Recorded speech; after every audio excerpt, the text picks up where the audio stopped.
चलिए बच्चों, एक बार आपका फिर से स्वागत है कनावत अकेडमी के यूट्यूब चैनल पर। और आज हम कक्षा 10वीं सामाजिक विज्ञान के वन लाइनर क्वेश्चनों का आपसे डिस्कशन करने वाले हैं।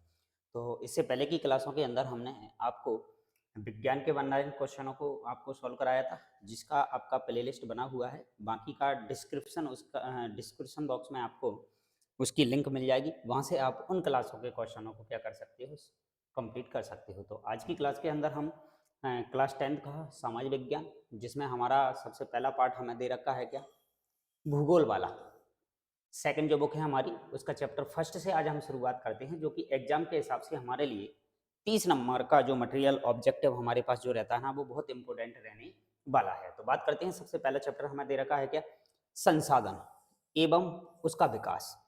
तो भाई संसाधन क्या है, थोड़ी सी चर्चा की जाए। देखो, संसाधन वो चीज हमारे पास होती है जो हमें कम समय में हमारे क्रियाकलापों को क्या कर देती है, कंप्लीट कर देती है। मतलब वो ऐसी वस्तुएं या ऐसे उपकरण जो हमारे काम को आसान बना देते हैं, उन्हें हम क्या कह देते हैं, संसाधन कहते हैं। तो बात करते हैं, देखो, प्रत्येक वस्तु जो हमारी आवश्यकताओं को पूरा करती है क्या कहलाती है भाई, हमारी संसाधन कहलाती है। क्लियर, याद रखना है। आगे बढ़ते हैं। देखो, संसाधन दो प्रकार के होते हैं। एक तो प्राकृतिक संसाधन है हमारे पास, और एक मानवीय संसाधन है। प्राकृतिक संसाधन जो हमें प्रकृति से प्राप्त होने वाले हैं, और मानवीय संसाधन या इन्हें हम कह सकते हैं कृत्रिम संसाधन, जो हमने अपनी आवश्यकताओं के हिसाब से क्या किए हैं, डेवलप इनको किया है, निर्माण इनका किया हुआ है।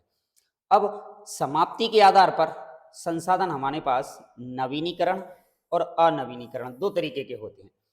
नवीनीकरण और अनवीनीकरण। नवीनीकरण का मतलब यह है कि इनको दोबारा से पुनः बनाया जा सकता है, कितना ही इनका उपयोग कर लो आप। अनवीनीकरण का मतलब यह है कि एक बार उपयोग करने के बाद ये पूरी तरीके से क्या हो जाएंगे, खत्म हो जाएंगे। जैसे हम बात करें, ऐसे कौन से संसाधन हैं जिनका आप कितना ही उपयोग कर लो, ये आपके खत्म नहीं होने वाले हैं। तो ये है, देखो, हमारे पास पवन है, मतलब वायु हवा, जल है, सौर ऊर्जा है हमारे पास, ये सब कहलाते हैं हमारे पास क्या, नवीनीकरण। इनका आप कितना ही उपयोग करो, ये आपके खत्म नहीं होने वाले संसाधन कहलाते हैं, यानी नवीनीकरण।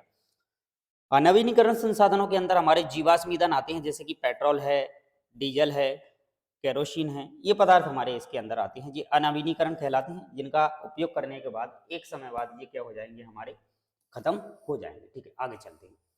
आगे आ जाता है हमारे पास अगले पॉइंट के अंदर क्वेश्चन कि उत्पत्ति के आधार पर यदि हम बात करें, तो उत्पत्ति के आधार पर हमारे पास ये हैं जैव संसाधन और अजैव संसाधन। मतलब जैव संसाधन वो है जो हमें जीवित वस्तुओं से प्राप्त होते हैं, और अजैव संसाधन वो हैं जो हमें अजीवित वस्तुओं से प्राप्त होते हैं। जो अजीवित हैं उन्हें हम बोलेंगे अजैव संसाधन, और जो जीवित हैं उन्हें हम बोलेंगे जैव संसाधन। तो प्राकृतिक वनस्पति, जैसे कि जंगल, वन, वन्य जीव, उसमें रहने वाले जो सब संसाधन है ना, हमारे पास क्या कहलाते हैं, जैविक संसाधन। जैसे धातु है, भूमि है, जल है, वायु है, ये सब के सब हमारे कहलाते हैं अजैव संसाधन। ठीक है, आगे बात करते हैं। संसाधनों के अंधाधुंध शोषण से वैश्विक पारिस्थितिक संकट पैदा हो जाता है भाई। जितना ज्यादा इनका आप उपयोग करोगे, पूरे विश्व में इसकी क्या समस्याएं आनी लगेंगी। पर्यावरण को बिना नुकसान पहुंचाए जो विकास होता है ना, उसे हम कहते हैं सतत पोषणीय विकास। भाई याद रखना है, ऑब्जेक्टिव में क्वेश्चन पूछा जाता है सतत पोषणीय विकास किसे कहते हैं, या फिल इन द ब्लैंक सा ऑब्जेक्टिव में आपको दे दिया जा सकता है। तो पर्यावरण को बिना नुकसान पहुंचाए जो विकास होता है उसे हम क्या कहते हैं भाई, सतत पोषणीय विकास कहलाता है। 1992 में रियो डियो जेनेरियो में पृथ्वी का एक सम्मेलन हुआ था भाई, हमारे इस पर्यावरण प्रदूषण को रोकने के लिए। पृथ्वी पर जो बहुत ज्यादा मात्रा में वैश्विक परिस्थितियां जो हमारी बहुत बेकार हो चुकी थी, उनके लिए एक सम्मेलन आयोजित किया गया था, रियो डियो जेनेरी। तो इसको याद रखना है भाई, रियो डी जेनेरो एक अर्थ समिट संपन्न हुआ था 1992 में, याद रखना। रियो डी जेनेरो ब्राजील, दक्षिण अमेरिका में स्थित है। इस बात को भी याद रखना है कि ये जगह जो है ना आपकी, रियो डी जेनेरो, जो कि ब्राजील में यानी दक्षिण अमेरिका महाद्वीप के अंदर स्थित है। यूएनसीईडी में क्लब ऑफ रोम ने संसाधनों के संरक्षण की बात कही थी भाई।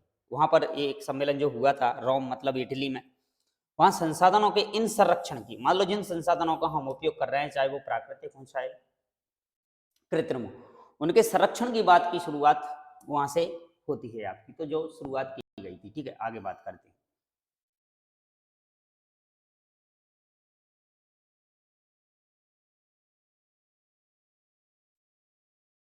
1968 में क्लब ऑफ रोम ने संसाधनों के संरक्षण की बात कही थी भाई, ठीक है। स्माइल इज ब्यूटीफुल पुस्तक सुमेश सर ने 1974 में लिखी थी, नाम याद रखना है आपको इसी का, ठीक है।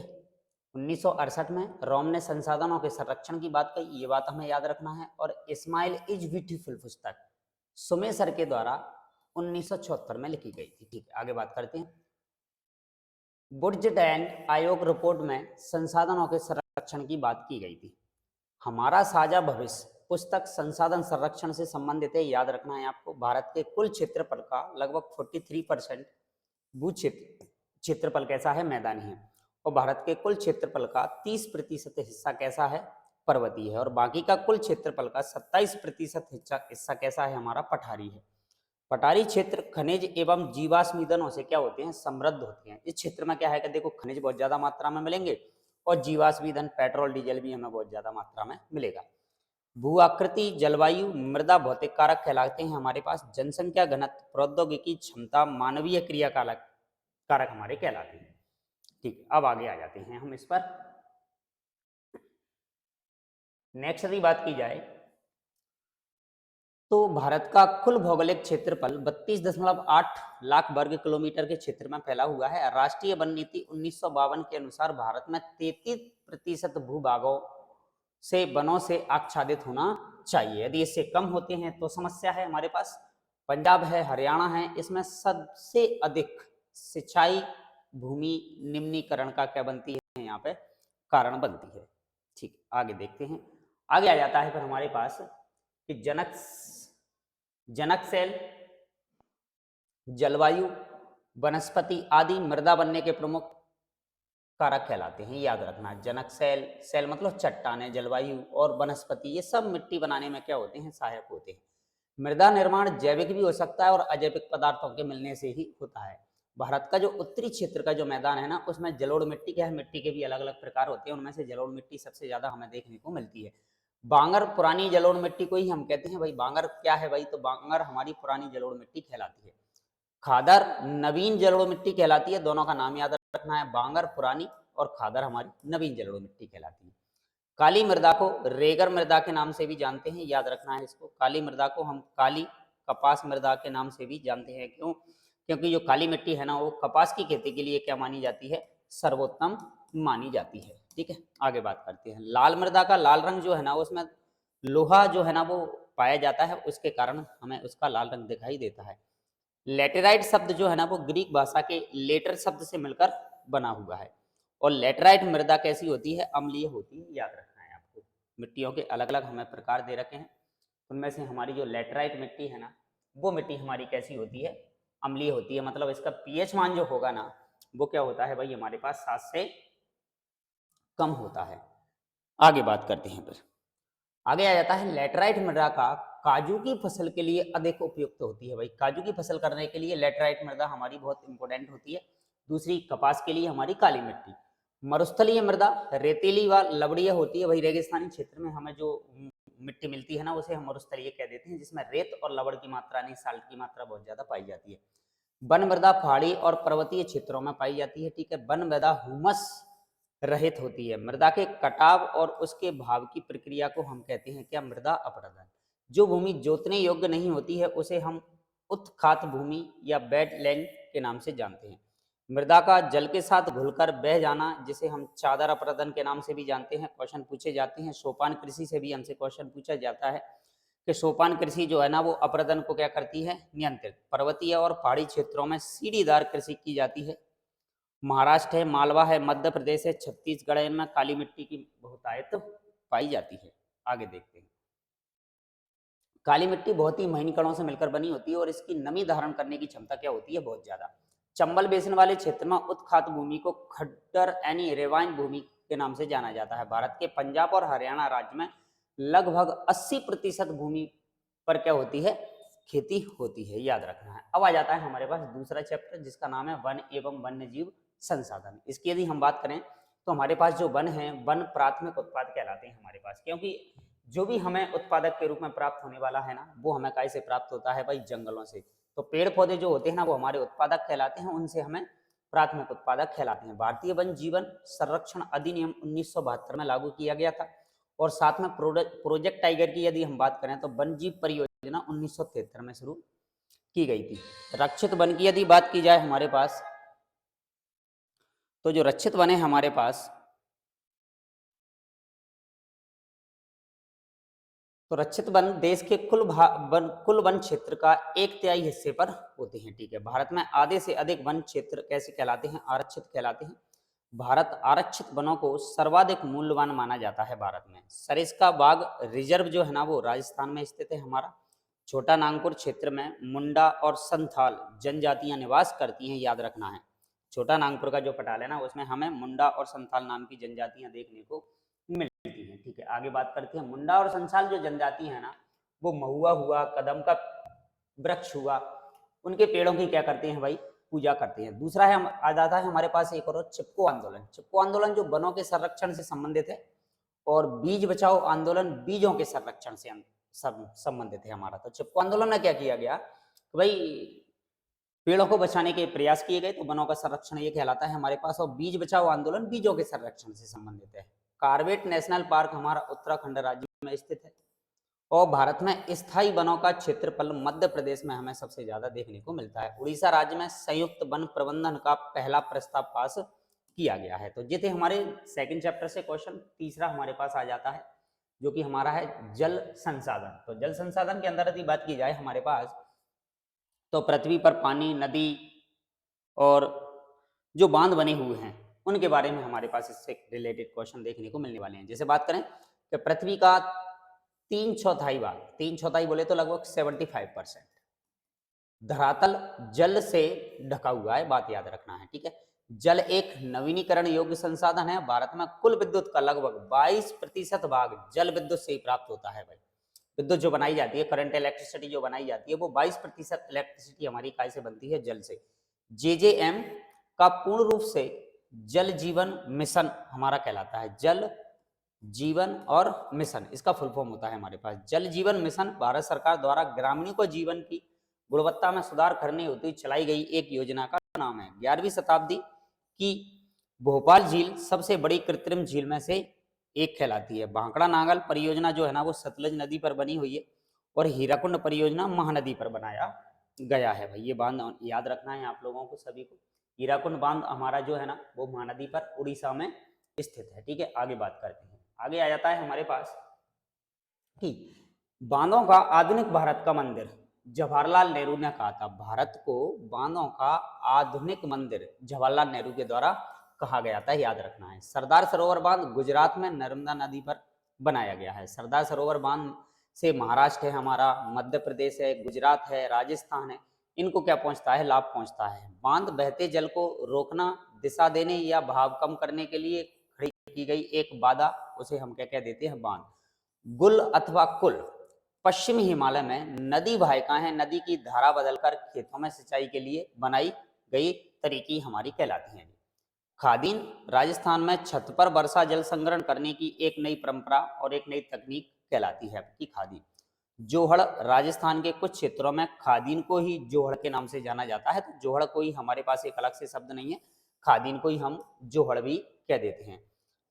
टांका राजस्थान में वर्षा जल को टैंक बनाकर जल में संरक्षण करना या संग्रहण करना कहलाता है। पालर पानी वर्षा जल को ही पालर पानी के नाम से जाना जाता है। आगे आ जाता है चेरापूंजी और जो मौसिनराम जो क्षेत्र है ना विश्व के हमारे ऐसे क्षेत्र हैं जहाँ पर सबसे ज्यादा क्या होती है?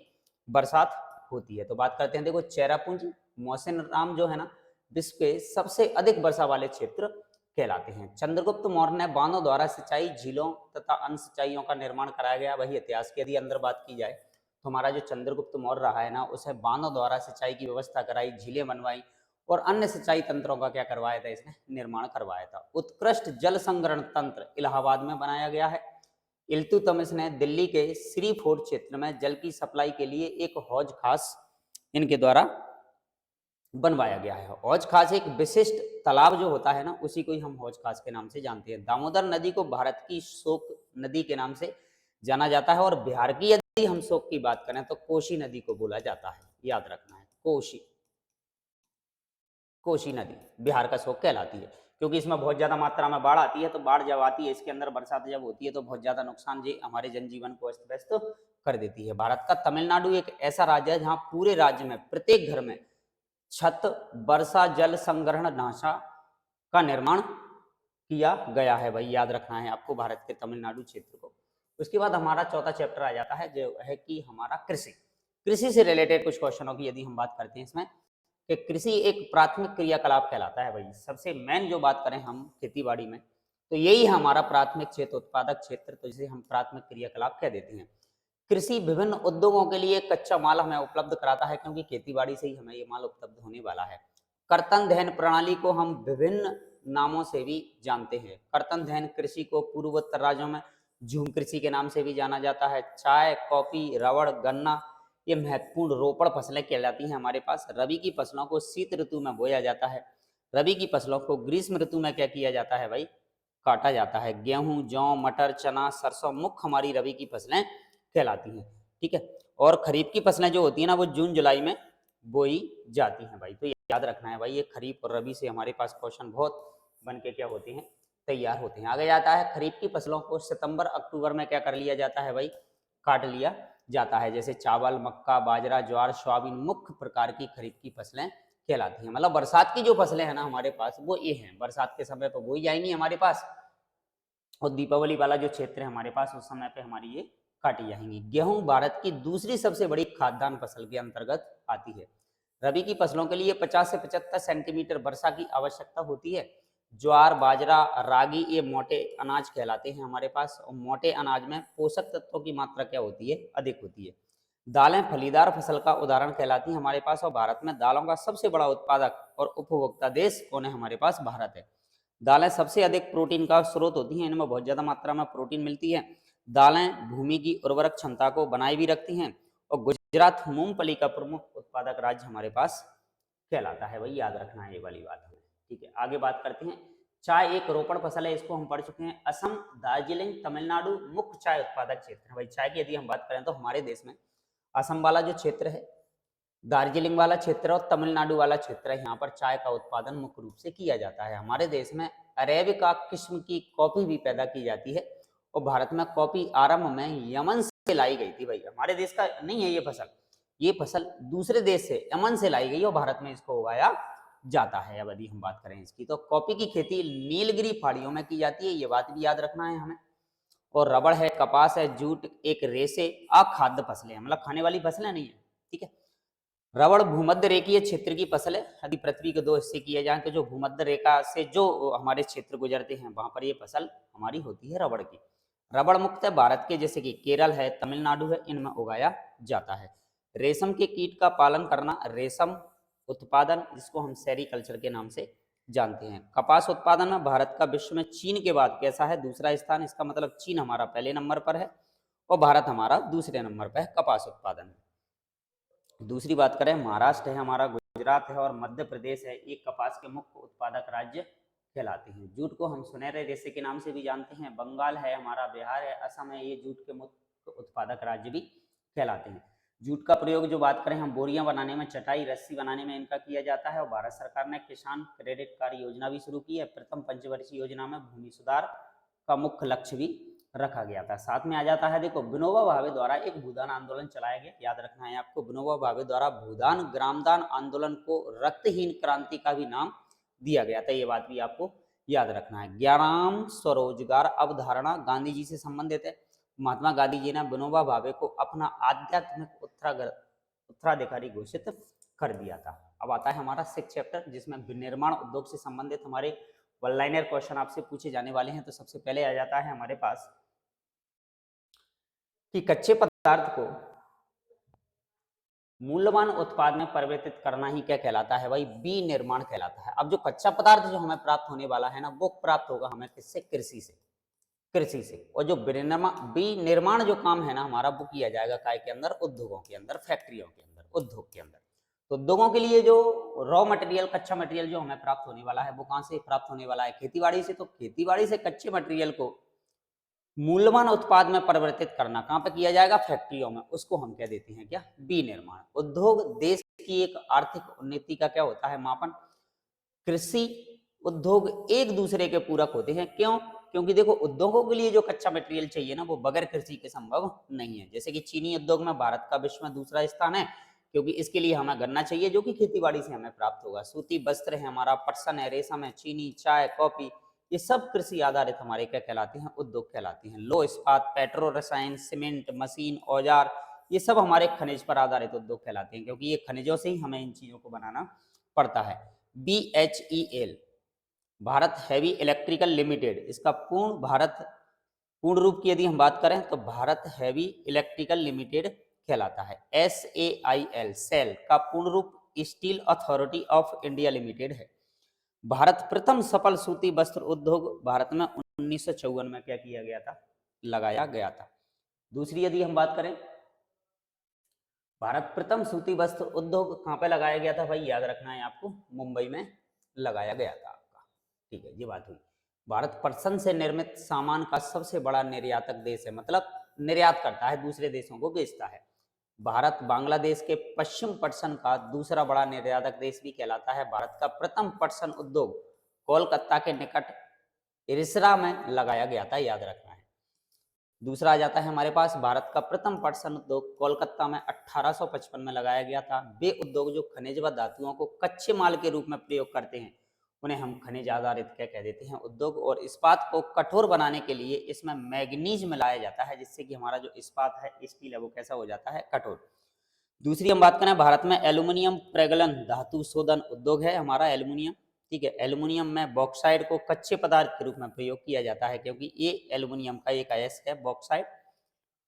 भारत में रसायन उद्योग एशिया का तीसरा बड़ा उद्योग कहलाता है। भारत रसायन उद्योग में विश्व में 12वें स्थान पर है, मतलब केमिकल की यदि हम बात करें तो केमिकल के मामले में भारत 12वें स्थान पर आ जाता है। दूसरा हमारे पास DAP, हम जानते हैं डाई अमोनियम फास्फेट एक उर्वरक है जो हमें खेतीबाड़ी के लिए हम इसका उपयोग करते हैं।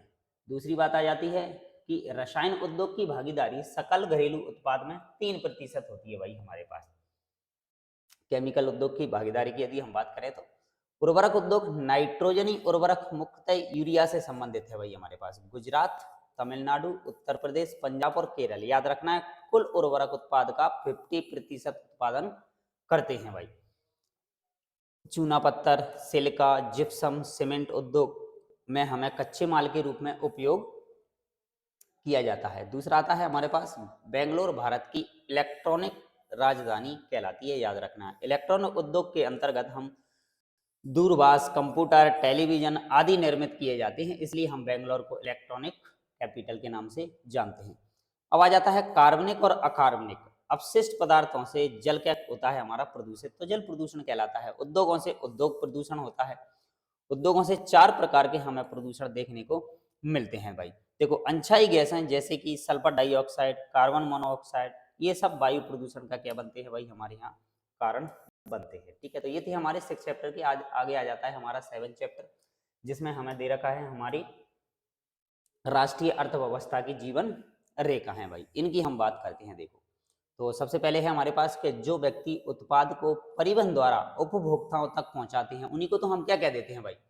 व्यापारी कह देते हैं। मतलब जो व्यक्ति उत्पाद को, जो उत्पाद बना है, परिवहन के द्वारा कहाँ तक पहुंचाना है हमें? उपभोक्ताओं तक। मतलब एक हर व्यक्ति तक पहुंचाने का जो काम होता है ना, वो किसके द्वारा किया जाता है? व्यापारी के द्वारा। परिवहन के 3 साधन हैं हमारे पास, जल, स्थल और वायु परिवहन। भारत विश्व का दूसरा सर्वाधिक सड़क जाल वाला देश है भाई। सबसे ज्यादा सड़कों का जो जाल है ना, वो कहाँ पे है? भारत में। और भारत में सड़क जाल लगभग कितने किलोमीटर का है? 62.16 लाख किलोमीटर में सड़कें फैली हुई हैं भारत के अंदर। सड़क परिवहन अन्य परिवहन साधनों को जोड़ने का भी काम करता है।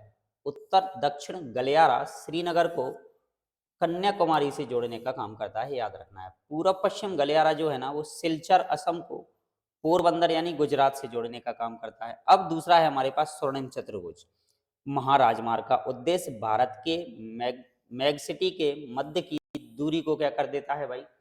कम कर देता है। ठीक है, अब स्वर्णिम चतुर्भुज महाराज भारत के राष्ट्रीय राजमार्ग प्राधिकरण के अधिकार के अंतर्गत आता है। NHAI का पूर्ण रूप भारत का राष्ट्रीय राजमार्ग प्राधिकरण कहलाता है। और राष्ट्रीय राजमार्ग देश के दूरस्थ भागों को जोड़ने का काम इनके द्वारा किया जाता है।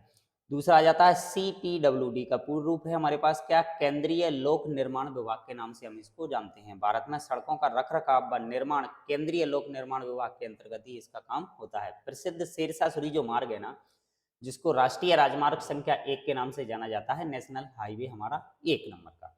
ऐतिहासिक सिरसा सूरी मार्ग दिल्ली और अमृतसर को आपस में जोड़ने का काम करता है। राज्य राजमार्गों का निर्माण व रखरखाव का दायित्व राज्य के सार्वजनिक निर्माण विभाग के अंतर्गत होता है हमारे पास। दूसरा आ जाता है देखो PWD का पूर्ण रूप सार्वजनिक निर्माण विभाग होता है हमारे पास। जिला मार्गों की व्यवस्था का उत्तरदायित्व जिला परिषद के पास होता है। तो अब अलग अलग सड़कें हमारे पास आ जाती है। जिला मार्गों की व्यवस्था का उत्तरदायित्व जिला परिषद के पास, और भारत के प्रत्येक गांव में प्रमुख शहरों को सड़कों से जोड़ने का कार्य जो है ना, वो प्रधानमंत्री ग्राम सड़क योजना के द्वारा किया जाता है। भारत सरकार प्राधिकरण के अधीन सीमा सड़क संगठन की स्थापना 1960 में की गई थी, और सीमा सड़क संगठन देश की सीमांत क्षेत्रों की सड़कों का निर्माण करना और उसका रख रखाव करना, के कहीं डैमेज होती है तो उसको रिपेयरिंग करवाना, ये काम भी उन्हीं का ही होता है। भारत के उत्तर और उत्तर पूर्व वाले क्षेत्रों में सामरिक महत्व की सड़कों का उत्तरदायित्व भी सीमा सड़क संगठन का ही है। नेक्स्ट बात करते हैं कि विश्व की सबसे लंबी राजमार्ग सुरंग जो है ना, वो भारत में स्थित है, जिसकी लंबाई लगभग 9 किलोमीटर है हमारे पास।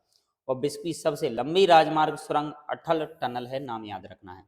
अटल टनल भारत सरकार की सीमा सड़क संगठन के द्वारा ही क्या की गई थी, बनाई गई थी। अटल टनल जो है ना, वो समुद्र तल से 8000 मीटर की ऊंचाई पर भी बनी हुई है।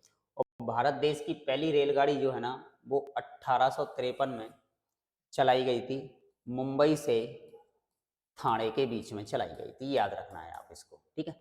भारत देश की पहली रेलगाड़ी मुंबई और थाने के मध्य में चलाई गई थी। और भारत देश की पहली रेलगाड़ी जो कि 34 किलोमीटर के क्षेत्र में चली थी आपकी, 34 किलोमीटर। शुरुआत में जब इसको चलाया गया था तो 34 किलोमीटर की दूरी तय करती थी। भारतीय रेल परिवहन जो है ना, हमारे पास 16 रेल जोन हमें अभी इसमें के अंदर दे रखे हैं, लेकिन हमारे पास 17 जोन हो चुके हैं, ठीक है।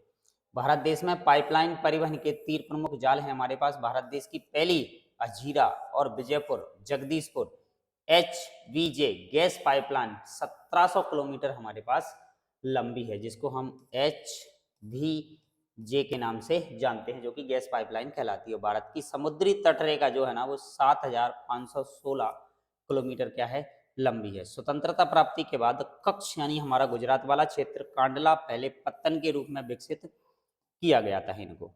भारत का 95% विदेशी व्यापार जो होता है ना, वो प्रमुख रूप से समुद्री पत्तनों के द्वारा ही होता है। और भारत का प्रमुख पहला पत्तन कौन सा है हमारे पास, कांडला, जो कि गुजरात में स्थित है हमारे पास। दूसरा आ जाता है कि भारत के कांडला पत्तन को दीनदयाल पत्तन के नाम से भी जाना जाता है। भारत का कांडला पत्तन एक ज्वारीय पत्तन है, क्योंकि जहाँ पर अक्सर ज्वार भाटे हमें देखने को मिलते हैं। भारत मुंबई बृहत्तम पत्तन है हमारे पास, और भारत के मुंबई पत्तन के अधिक परिवहन को कम करने के लिए जवाहरलाल नेहरू पत्तन भी एक विकसित किया गया है। भारत के कुल निर्यात का 50% लो अयस्क का निर्यात जो है ना, वो मारमागांव पत्तन के द्वारा ही किया जाता है। और न्यू मैंगलोर पत्तन कुद्रेमुख कर्नाटक में स्थित है हमारे पास, ठीक है। नेक्स्ट आता है भारत का कोची पत्तन, सुंदूर दक्षिण पश्चिम में स्थित है। कोची पत्तन एक प्राकृतिक पोताश्रय है हमारे पास। चेन्नई हमारे देश का प्राचीनतम कृत्रिम पत्तन है, और विशाखापट्टनम स्थल से गहरा व सुरक्षित पत्तन है। भारत का पारादीप पत्तन उड़ीसा राज्य में स्थित है, याद रखना है पारादीप का। कोलकाता एक अंतःस्थलीय नदीय पत्तन है। कोलकाता एक ज्वारीय पत्तन होने के कारण इसे नियमित रूप से साफ करना ही पड़ता है। 1953 में वायु परिवहन का क्या किया गया, राष्ट्रीयकरण। और जैसे ही वायु परिवहन का राष्ट्रीयकरण किया गया, तो वायु परिवहन के अंतर्गत यदि हम बात करें कि एयर इंडिया घरेलू अंतरराष्ट्रीय सेवाएं प्रदान करती है हमें। पवन हंस दूरगामी क्षेत्रों में हेलीकॉप्टर से सेवाएं उपलब्ध कराया जाता है। दूरदर्शन रेडियो समाचार पत्र देश के प्रमुख संचार का माध्यम है हमारे पास। और विश्व का बृहत्तम डाक संचार भी हमारे पास किसके पास है भाई, भारत देश के ही पास है। डिजिटल भारत सूचना प्रौद्योगिकी को समझने का एक विशाल कार्यक्रम है हमारे पास। दूरसंचार तंत्र में भारत एशिया का महाद्वीपों में बहुत अग्रणी देश रहा है हमारे पास है, और अभी भी भारत में समाचार पत्र लगभग 100 भाषाओं में प्रकाशित होते हैं। और भारत में विश्व सर्वाधिक चलचित्रों का उत्पादक भी भारत ही कहलाता है। बाजार एक ऐसी जगह है जहां वस्तुओं का क्या होता है, विनिमय मतलब आदान प्रदान होता है। नेक्स्ट बात करते हैं, देखो दो देशों के मध्य व्यापार अंतरराष्ट्रीय व्यापार कहलाता है। दो देशों के बीच में होने वाले व्यापार को हम क्या नाम देंगे, अंतर्राष्ट्रीय व्यापार। अंतर्राष्ट्रीय व्यापार की प्रगति किसी राष्ट्र की आर्थिक बैरोमीटर भी कहलाती है। कोलकाता पत्तन पर बढ़ते व्यापार के दबाव को कम करने के लिए एक हल्दिया पत्तन भी क्या किया गया, विकसित किया गया। हल्दिया तथा इलाहाबाद के मध्य में गंगा जलमार्ग जो है ना वो भी 1620 किलोमीटर लंबा है हमारे पास। नौगम्य जलमार्ग संख्या 1 हल्दिया को कहाँ से जोड़ता है भाई, इलाहाबाद से। और भारतीय व विदेशी सभी फिल्मों को प्रमाणित करने का अधिकार जो दिया गया है ना वो केंद्रीय फिल्म प्रमाणन बोर्ड को दिया गया है। ठीक है भाई, तो ये था हमारी बात इसके अंदर। अब आ जाता है हमारे पास भारत और समकालिक सेकंड जो कि इतिहास वाला पोर्शन, जिसमें पहला चैप्टर हमारे पास आ जाता है क्या, यूरोप में राष्ट्रवाद। तो ये था हमारा भूगोल वाला पोर्शन। अब हमारा यहाँ से शुरू हो जाता है इतिहास यानी हिस्ट्री वाला पैटर्न। तो देखो इसमें हम बात करते हैं इतिहास की, यदि बात करें तो इसमें हमारे पास जो है ना यूरोप में राष्ट्रवाद के उदय की बात की जाती है। तो देखते हैं भाई, बात करते हैं यूरोप में राष्ट्रवाद की उदय की। तो ऐसी सरकार या शासन व्यवस्था जिसकी सत्ता पर किसी प्रकार का कोई अंकुश नहीं होता है वो क्या कहलाता है भाई, निरंकुशवाद कहलाता है। भाई याद रखना है आपको जी, निरंकुशवाद मतलब कोई विपक्ष कोई जनता नहीं, ऐसी सरकार शासन व्यवस्था जिसकी सत्ता पर किसी भी प्रकार का कोई रोक टोक, अंकुश मतलब कोई रोक टोक नहीं है, अपने तौर तरीके से वो सरकार को क्या करेंगे, चलाएंगे, वो कहलाती है हमारे पास कौन सी, निरंकुशवाद सरकार। दूसरा पॉइंट आता है कि यूरोप में राष्ट्र राज्य और राष्ट्रवाद 19वीं सदी में अस्तित्व में है। भाई 19वीं सदी में राज्यों का निर्माण, राष्ट्रों का निर्माण वहां पे हो गया। एक फ्रांसीसी कलाकार है जिसका नाम है फ्रेडरिक सरियू, ये जो कि एक पेंटिंग करते थे, मतलब चित्रकार थे। इन्होंने 1848 में 4 चित्रों की एक श्रृंखला बनाई। बहुत इंपॉर्टेंट क्वेश्चन आपका यहाँ से बन के तैयार होता है। कहाँ के थे, फ्रांस के थे रहने वाले। फ्रांस की राजधानी क्या है भाई, हमारे पास पेरिस। फ्रेडरिक सरियू ने चित्रों के माध्यम से एक सपनों का ऐसा संसार बनाया था जो जनतांत्रिक और सामाजिक गणतंत्रों से मिलकर बना हुआ था। सरियू के कल्पना दर्श यूरोपिया में दुनिया के लोग अलग राष्ट्रों के समूहों में बटे हुए हैं जिनकी पहचान उनके कपड़े और राष्ट्रीय पोशाक से होती है। ऐसा इनके द्वारा कल्पना का एक पेंटिंग इन्होंने बनाई थी। कल्पना दृश्य यूरोपिया एक ऐसे समाज की कल्पना इतना आदर्श है कि उसका साकार होना लगभग क्या होता है, असंभव। फ्रेडरिक सरियू के द्वारा जो बनाया गया पहला चित्र था ना, उसमें स्त्री पुरुष एक लंबी कतार में स्वतंत्रता की प्रतिमा की वंदना क्या कर रहे हैं, करते हुए नजर आ रहे थे।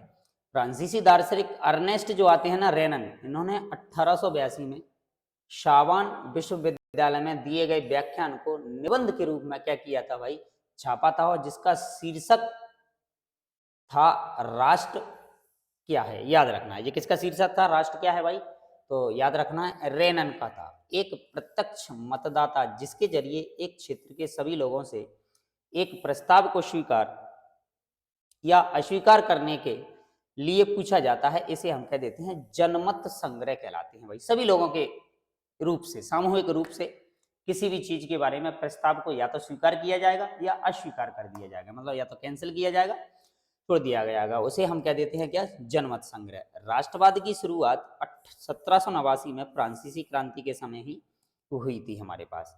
अब हम बात करते हैं, देखो यूरोप में छात्र तथा शिक्षित मध्य वर्गों के अन्य सदस्यों द्वारा क्लब की स्थापना की गई जिसे हम जैकोबिन क्लब के नाम से जानते हैं। रेवमान एक पत्रकार था जो मेंज नामक शहर में रहता था, वह जर्मन जैकोबिन गुट का भी क्या था, साथ में सदस्य था। दूसरी बात करें 1814 की नागरिक संहिता जिसे नेपोलियन की संहिता के नाम से भी जाना जाता है। देखो नेपोलियन की नागरिक संहिता, जन्म पर आधारित विशेषाधिकार क्या कर दिए गए भाई इनके द्वारा। जो व्यक्ति, जैसे कि किसी देश में यदि किसी राजा महाराजा के नाम से जो शासन चलता था, जन्माधिकार था, मान लो कोई अभी राजा है तो उसके पुत्र को भी वो शासन जैसा का जैसा दे दिया जाता था। लेकिन नेपोलियन की इस नागरिक संहिता के द्वारा क्या किया गया, जन्म पर आधारित जो विशेषाधिकार थे वो पूरी तरह क्या कर दिए गए, समाप्त। कानून के समक्ष सबको बराबरी और संपत्ति का अधिकार क्या किया गया, सुरक्षित। प्रशासनिक विभाजनों को क्या बनाया गया, सरल। सामंती व्यवस्था को क्या किया गया भाई, खत्म। और यातायात और संचार व्यवस्था में क्या किया गया, सुधार किया गया। तो ये थी हमारी नेपोलियन की नागरिक संहिता। ठीक है, आगे आता है, देखो जर्मन चित्रकार कार्ल कैस्पर फ्रिटेज ने रंगीन चित्र के माध्यम से फ्रेंच सेनाओं द्वारा जेब ब्रेकन शहर पर क्या किया था भाई, कब्जा करते हुए दर्शाया है अपनी पेंटिंग के अंदर। राइलैंड का डाकिया चित्र के माध्यम से नेपोलियन को 1813 में लाई दिसक की लड़ाई में हारकर फ्रांस लौटते हुए भी दर्शाया गया है। ऑस्ट्रिया हंगरी पर शासन करने वाला हैब्सबर्ग साम्राज्य अलग अलग क्षेत्रों और जन समूहों को जोड़ने का बना था। दूसरी, हैब्सबर्ग साम्राज्य में लंबार्डी और वेनेसिया जैसे इतालवी भाषी प्रांत भी शामिल थे वहां पर, और गालिसिया में कुलीनबर्ग पोलिश भाषा को बोलते थे भाई। सामाजिक और राजनीतिक रूप से जमीन का मालिक कुलीनबर्ग कहलाता था, जो यूरोपीय महाद्वीप का सबसे प्रभुत्वशाली वर्ग था हमारे पास। उच्च वर्ग के लोग राजनीतिक कार्यों के लिए फ्रेंच भाषा का ही प्रयोग करते थे वहां पर। फ्रेंच भाषा है जो कि वहां पर क्या की जाती थी, बोली जाती थी, और इसी का वहां पर क्या किया जाता था, उपयोग किया जाता है। कुछ महत्वपूर्ण तिथियां हैं जो हमें याद रखना है। 1797 नेपोलियन का इटली पर हमला हुआ था। नेपोलियन युग की शुरुआत यहीं से हुई थी। 1814 से 1815 तक जो है ना वो नेपोलियन का पतन और वियना शांति संधि इस समय पर हुई थी। 1821 की यदि बात की जाए, यूनानी स्वतंत्रता के लिए संघर्ष प्रारंभ हो गया था। 1848 में फ्रांस में क्रांति शुरू हो गई और आर्थिक परेशानियों से ग्रस्त कारीगरों, औद्योगिक मजदूरों के गठन की मांग करता है। इतालवी, जर्मन, मैग्यार, पोलिश, चेक आदि राष्ट्र राज्यों की मांग करते हैं इस समय पर। 1859 से 1870 की बात करें, इटली का एकीकरण हुआ था इस समय पे। 1866 से 1871 के बीच में जर्मनी का क्या हुआ था, एकीकरण इस समय पर हुआ था। बात करें 1905 की, तो हैब्सबर्ग और ऑटोमन साम्राज्यों में स्लाव राष्ट्रवाद क्या बन गया था, मजबूत बन गया था। अब बात आती है हमारे पास यहाँ पर औद्योगिकीकरण की। फैक्ट्रियों का निर्माण, इनकी शुरुआत इंग्लैंड में 18वीं सदी में ही क्या हो गई थी, शुरू हो गई थी। औद्योगिकीकरण की क्रिया के फलस्वरूप नए सामाजिक समूह अस्तित्व में आने लगे। कुलीन विशेषाधिकार की समाप्ति हो गई थी। शिक्षित उदारवादी मध्यम वर्गों के बीच राष्ट्रीय एकता के विचार भी क्या होने लगे थे, लोकप्रिय होने लगे थे। उदारवादी लिबरलिज्म शब्द लैटिन भाषा के मूल लाइबर पर आधारित है, जिसका अर्थ होता है क्या, आजाद। उदारवादी एक नए मध्य वर्ग के लिए उदारवाद का मतलब था कि व्यक्ति के लिए आजादी और कानून के समक्ष क्या होनी चाहिए, समानता होनी चाहिए, सबकी बराबरी होनी चाहिए। जैकोबिन शासन के समय सभी वयस्क पुरुषों को मताधिकार प्राप्त हो गया था। 1815 में वाटरलू के युद्ध में ब्रिटेन है, रूस है, प्रुसा है, ऑस्ट्रेलिया है, ऐसी जो यूरोपीय शक्तियां थी, उन्होंने मिलकर नेपोलियन को क्या कर दिया था, पराजित। नेपोलियन के पराजय के बाद 1815 में वियना संधि हुई, जिसकी मेजबानी ऑस्ट्रिया के चांसलर ड्यूक मेटरनिक के द्वारा की गई थी। तो ये उस समय की थी। अब वियना संधि की कुछ शर्तें रखी गई थी, वो क्या थी, देखो वियना संधि की शर्तें कि बूर्बो वंश की सत्ता में बहाली, उस समय के वहां पर जो भी वंश वहां चलता था उनकी बात की जा रही है। फ्रांस ने उन इलाकों को खो दिया जिन पर नेपोलियन का क्या था, कब्जा था। वो चीजें उनके हाथ से निकल गई। फ्रांस की सीमा पर कई राज्य कायम कर दिए गए ताकि भविष्य में फ्रांस का विस्तार न हो सके, ऐसा वहां पर किया गया। दूसरी आती है, ऑस्ट्रिया को उत्तरी इटली का नियंत्रण सौंप दिया गया और नेपोलियन ने 39 राज्यों को जो जर्मन महासंघ स्थापित किया था उसे बरकरार आगे रखा गया। ऐसा राजनीतिक दर्शन जो परंपरा है, स्थापित संस्थाओं और रिवाजों पर जोर देता है ना, और तेज बदलावों की बजाय क्रमिक और धीरे धीरे विकास को प्राथमिकता देता है, उसी को हम बोलते हैं क्या, रूढ़िवाद कहलाता है। हमारे पास याद रखना है इसको। इटली का क्रांतिकारी जूसेपी मैत्सिनी का जन्म जो है ना वो 1807 में जिनोवा में हुआ था, जो कार्बोनारी के गुप्त संगठन का एक क्या बना हुआ था, सदस्य बना हुआ था। ऑटोमन की बात करें, ऑटोमन साम्राज्य में आयरलैंड और पोलैंड जैसे कुछ क्षेत्र थे और प्रथम विद्रोह फ्रांस में जुलाई 1830 में हुआ था। उसके बाद की फ्रांस में संवैधानिक राजतंत्र की स्थापना होना शुरू हुई, जो कि फिलिप की अध्यक्षता में की गई थी। मैटरनिक ने टिप्पणी की थी कि जब फ्रांस छींकता है तो बाकी यूरोप सर्दी जुकाम से पीड़ित हो जाता है। भाई याद रखना है, ये वाक्य जो लिखा गया था वो किसके द्वारा लिखा गया था, मैटरनिक के द्वारा। यूरोप में क्रांतिकारी राष्ट्रवाद की प्रकृति से यूनानियों का आजादी के लिए संघर्ष 1821 में क्या हुआ था, आरंभ हुआ था। अंग्रेज काबिलाड वायरन ने धन इकट्ठा किया और बाद में युद्ध लड़ने भी गए, जहां 1824 में बुखार से उनकी क्या हो गई थी भाई, मृत्यु हो गई थी। कुस्तुनतुनिया की संधि 1832 में हुई थी। फ्रांसीसी चित्रकार देला क्रोआ फ्रेंच रोमानी चित्रकार था, उसने एक घटना को चित्रित किया था जिसे केआश द्वीप कहा जाता है। भाई याद रखना है। नेक्स्ट आता है हमारे पास फिर जर्मन दार्शनिक योहान ग्राटफील्ड जैसे रोमानी चिंतन के ने दावा किया था कि सच्ची जर्मनी संस्कृति उसके आम लोगों में निहित थी। जैकब ग्रिम का जन्म 1885 में, विल्हेल्म ग्रिम का जन्म 1886 में ईस्वी में जर्मनी के हनाउ शहर में हुआ था। इन दोनों भाइयों ने कानून की पढ़ाई के समय लोक कथाएं इकट्ठा करना शुरू किया था, जो कि 1812 ईस्वी में 33 खंडों में जर्मन भाषा में क्या हुई थी, प्रकाशित। स्त्री पुरुष की सामाजिक, आर्थिक और राजनीतिक समानता की सोच के आधार पर महिलाओं के अधिकारों को और हितों का बोध नारीवाद के नाम से जाना जाता है। लुइजे ऑटो पीटरसन 1819-95 एक राजनीतिक कार्यकर्ता थी जिसने नारीवाद जो संगठन अभी बना था, राजनीतिक संगठन की स्थापना की थी। एक खास प्रकार की सामाजिक एवं राजनीतिक दृष्टि को इंगित करने वाले विचारों का समूह विचारधारा कहलाता है। नेक्स्ट आता है कि जर्मनी के एकीकरण का जनक जो है ना, वो बिस्मार्क को बोला जाता है। भाई याद रखना है, बिस्मार्क, जिसे प्रशाकी सेना और नौकरशाही की मदद से 7 वर्ष के लिए बिस्मार्क को क्या किया गया, अंदर ऑस्ट्रेलिया, डेनमार्क और फ्रांस से 3 युद्धों में प्रशाकी जीत हुई और एकीकरण की प्रक्रिया पूरी हो गई। जनवरी 1871 में वर्साय में हुए समारोह में प्रशा के राजा विलियम प्रथम को जर्मनी का क्या घोषित कर दिया गया, राजा बना दिया गया, सम्राट बना दिया गया। 19वीं सदी के मध्य में इटली 7 राज्यों में बटा हुआ था। 1830 के दशक में जूसेपे मैत्सिनी यंग इटली नामक एक गुप्त संगठन बनाया गया।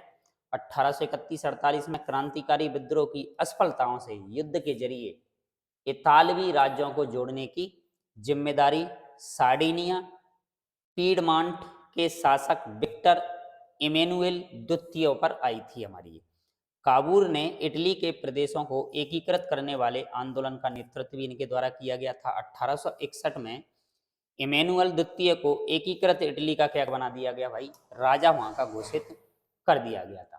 अब टालिया विक्टर इमैनुअल की पत्नी का नाम था भाई। एक साझा नस्ली जनजातीय सांस्कृतिक उद्यम अथवा पृष्ठभूमि जिसे कोई समुदाय अपनी पहचान मानता है ना, वो नृजातीय कहलाता है। अब इटली 7 राज्यों में बटा हुआ था, देखो इसको हम बात कर चुके हैं। 1830 के दशक में जिउसेपे मैत्सिनी ने इटली के एकीकरण के लिए कार्यक्रम प्रस्तुत किए। 1859 में फ्रांस ने सार्डिनिया पीडमांट ने एक चतुर कूटनीति संधि की जिसके माध्यम से उसने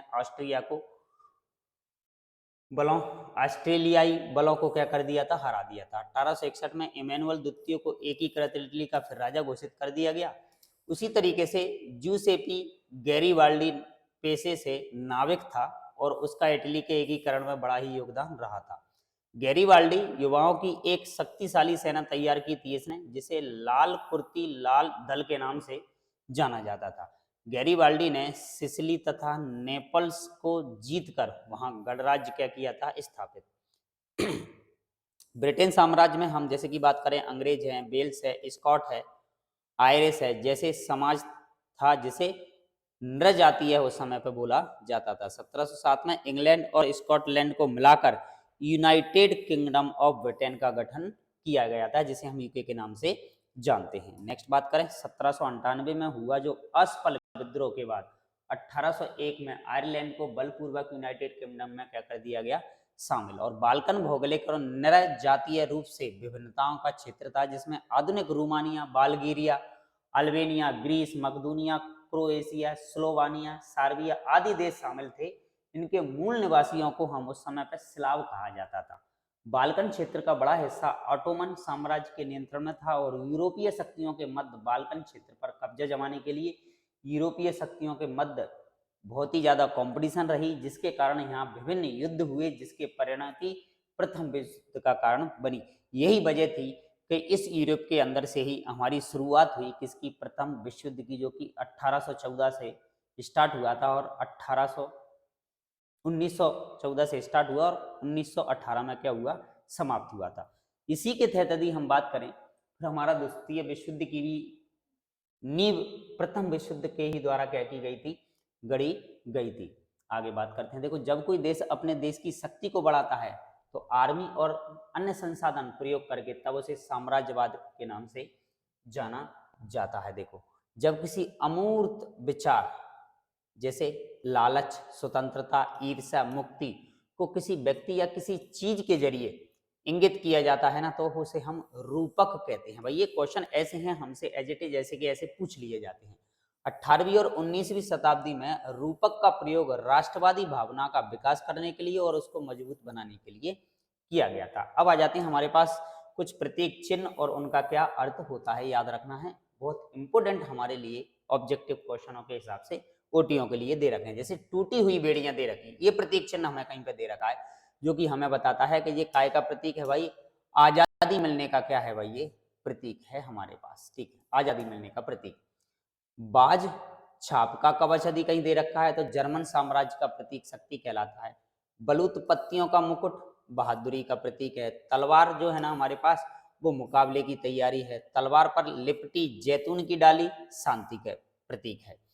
काला तिल और सुनहरा तिरंगा 1848 में उदारवादी राष्ट्रवादियों का एक झंडा जिसे जमरत साम्राज्य के ड्यूक्स ने प्रतिबंधित घोषित कर दिया था। और उगते हुए सूर्य की किरणें जो है ना वो हमारे पास है एक नए युग की क्या कहलाती है, शुरुआत कहलाती है। तो ये उस समय के कुछ प्रतीक हैं जो कि हमें याद रखने हैं। नेक्स्ट आ जाता है सेकंड अध्याय भारत में राष्ट्रवाद। भारत की यदि इसके अंदर बात की जाती है, देखो हमारे पास तो भारत में यदि हम राष्ट्रवाद की यदि बात करें तो महात्मा गांधी से हम स्टार्ट करते हैं। देखो महात्मा गांधी जनवरी 1915 में जैसे ही अपनी पढ़ाई करने के बाद भारत लौटे, इससे पहले वे कहाँ थे भाई, दक्षिण अफ्रीका में थे। तो दक्षिण अफ्रीका से लौट के आए महात्मा गांधी 1915 में। सत्याग्रह का अर्थ है कि सत्य को स्वीकार करने के लिए क्या करना भाई, आग्रह करना। भारत आने के बाद गांधी जी ने अपना सबसे पहले सत्याग्रह आंदोलन चलाया, जिसके अंतर्गत 1917 में उन्होंने बिहार के चंपारण नामक स्थान पर एक दमनकारी बागान व्यवस्था की नील की खेती के खिलाफ एक सत्याग्रह आंदोलन चलाया गया था। मतलब जो सत्याग्रह जो आंदोलन है गांधी जी के द्वारा जो चलाया गया 1917 में बिहार के चंपारण क्षेत्र में, वो किस खेती से संबंधित था, तो याद रखना है उस समय पे एक नील की खेती होती थी हमारे पास, उसके लिए चलाया गया था। आगे बात करें, देखो गांधी जी द्वारा चलाए गए सत्याग्रह आंदोलन, सत्य के लिए आग्रह करने के लिए, लोग वागों को प्रेरणा देने के लिए कहां कहां पर कौन कौन से आंदोलन चलाए गए थे, जिसमें से सबसे पहला हमारे पास आ जाता है 1917 में पहला आंदोलन शुरुआत हुआ था चंपारण, जो कि बिहार का एक क्षेत्र कहलाता है। इसका दमनकारी बगान व्यवस्था के खिलाफ इसका किया गया था, मतलब नील की खेती से संबंधित था। फिर दूसरा आंदोलन था इनका 1918 में खेड़ा में, जो कि गुजरात में हुआ था। किसानों को कर में छूट दिलवाने के लिए इनके द्वारा किया गया था। मतलब किसान जो है ना अंग्रेजों को क्या देते थे भाई, अंग्रेज मतलब बहुत सारा क्या लेते थे, टैक्स लेते थे उस समय पे। हमारी खेती, हमारे खेत में हमारी फसल जो भी हम करते हैं उसके बदले हमें कुछ लगान, कुछ टैक्स, कुछ कर अंग्रेजों को देना पड़ता था।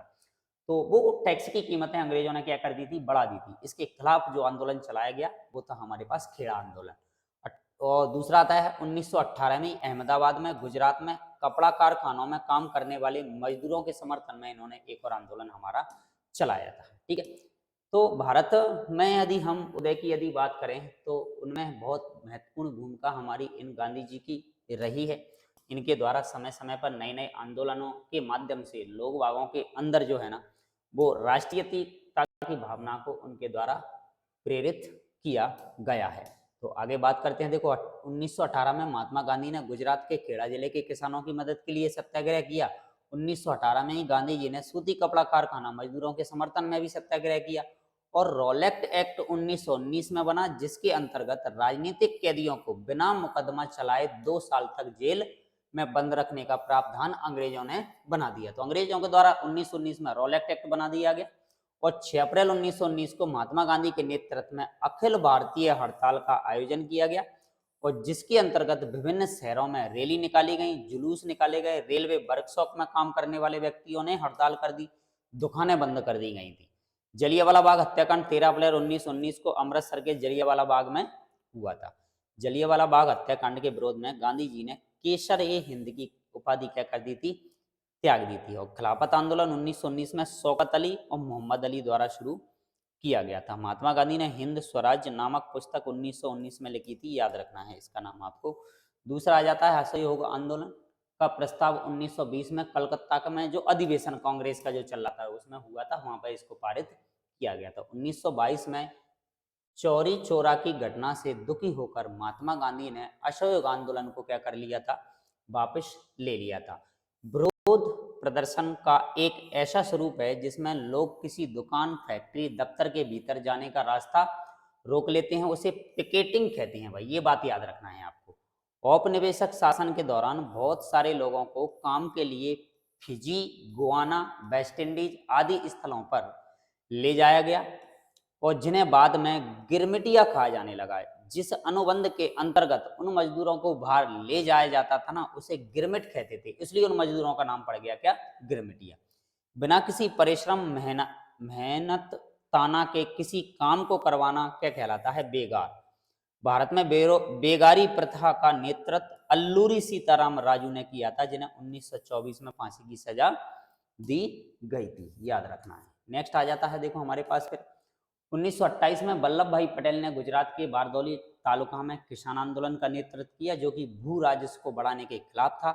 बारदौली सत्याग्रह के नाम से जाना गया। सीआर दास और मोतीलाल नेहरू ने भी परिषद राजनीति में वापस लौटने के लिए कांग्रेस के भीतर ही स्वराज पार्टी का क्या कर लिया, गठन कर डाला था। भारत में संवैधानिक व्यवस्था की कार्यशैली का अध्ययन करने के लिए 1927 में साइमन कमीशन का क्या किया गया, गठन ब्रिटेन में किया गया था। ठीक है, 1928 में साइमन कमीशन भारत पहुंचा, जिसका पूरे भारत में क्या किया गया, विरोध। साइमन कमीशन वापस जाओ के नारे लगाए गए। जवाहरलाल नेहरू की अध्यक्षता में दिसंबर 1929 को कांग्रेस के लाहौर अधिवेशन में पूर्ण स्वराज्य की मांग को औपचारिक रूप से दे दिया गया। नमक या दांडी यात्रा 12 मार्च 1930 को क्या हुई थी, आपकी शुरू हुई थी। इस बात को याद रखना है आपको। ठीक है, नेक्स्ट आ जाता है फिर हमारे पास कि महात्मा गांधी ने अपने 78 सहयोगियों के साथ नमक कानून की यात्रा की थी, जैसे हम दांडी यात्रा के नाम से जानते हैं। गांधी जी 6 अप्रैल 1930 को गुजरात के गांव जिसका नाम है दांडी पहुंचे और वहां पर जाकर इन्होंने नमक कानून तोड़ा, मतलब नमक बनाना शुरू किया। गांधी जी ने एक बार फिर आंदोलन वापस ले लिया। 15 मार्च 1931 को उन्होंने इरविन के साथ समझौता पर हस्ताक्षर इनके द्वारा किए गए थे। अब आ जाता है हमारे पास, देखो विश्व में आर्थिक मंदी जो है ना 1929 में हुई थी, जिसका असर भारत में भी पड़ा था। पूरे विश्व में आर्थिक मंदी का जो संकट जब फैला था उस समय पर उसका असर 1919 में भारत पर भी पड़ा। वाइसराय लॉर्ड इरविन ने अक्टूबर 1929 में भारत के लिए डोमिनियन स्टेटस का एक ऐलान किया था। दिसंबर 1929 में जवाहरलाल नेहरू की अध्यक्षता में कांग्रेस के लाहौर अधिवेशन में पूर्ण स्वराज्य को औपचारिक रूप से मान लिया गया। 26 जनवरी 1930 को गांधी जी ने वाइसराय इरविन को पत्र लिखा और 11 सूत्रीय मांगे उनके द्वारा प्रस्तुत की गई थी। 1928 में दिल्ली स्थित फिरोज शाह कोटला मैदान में हुई बैठक में Hindustan socialist Republic army HSRA की स्थापना की गई। इसमें भगत सिंह, जतिन दास और अजय घोष शामिल किए गए थे। भाई वही लोग इसमें क्या थे, शामिल थे। 1929 में भगत सिंह और बटुकेश्वर दत्त ने लेजिस्लेटिव असेंबली में बम फेंक दिया। उसी वर्ष ट्रेन को उड़ाने का प्रयास किया गया जिसमें लॉर्ड इरविन यात्रा कर रहे थे। जिस समय भगत सिंह पर मुकदमा चला उन्हें फांसी दी गई। उस समय उनकी उम्र लगभग 23 वर्ष की थी। अपने मुकदमे के दौरान भगत सिंह ने कहा था कि वे बम और पिस्तौल की उपासना नहीं करते बल्कि समाज में क्रांति चाहते हैं। भगत सिंह ने इंकलाब जिंदाबाद का नारा भी दिया। सिविल नाफरमानी आंदोलन में औरतों ने बड़े पैमाने पर अपना हिस्सा लिया। महात्मा गांधी ने ऐलान किया था कि आप अस्पृश्यता, छुआछूत जिसको कहते हैं, उसको खत्म किए बिना 100 साल तक भी स्वराज्य चलेगा आपका। ठीक है, आगे की स्थापना की नहीं जा सकती है। भाई डॉक्टर भीमराव अंबेडकर ने 1930 में दलितों को दलित वर्ग में एसोसिएशन में संगठित किया था। 1930 में यदि हम बात करें, मुस्लिम लीग के अध्यक्ष सर मोहम्मद इकबाल ने मुसलमानों के लिए अल्पसंख्यक राजनीतिक हितों की रक्षा के लिए प्रथम निर्वाचिका की क्या की थी, जरूरत पर जोर दिया था। 20वीं सदी में राष्ट्रवाद के विकास के साथ साथ भारत की पहचान भी भारत माता की छवि का रूप लेने लगी थी। इस छवि के निर्माण का आरंभ बंकिम चंद्र चट्टोपाध्याय जी ने किया था।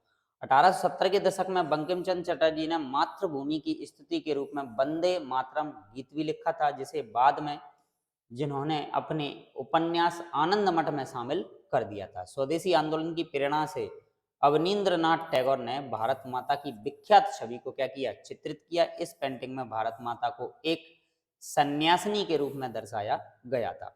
मद्रास में नशेसा शास्त्री ने the folklores of southern India के नाम से तमिल लोक गाथाओं का विशाल संकलन 4 खंडों में क्या किया था, प्रकाशित किया था।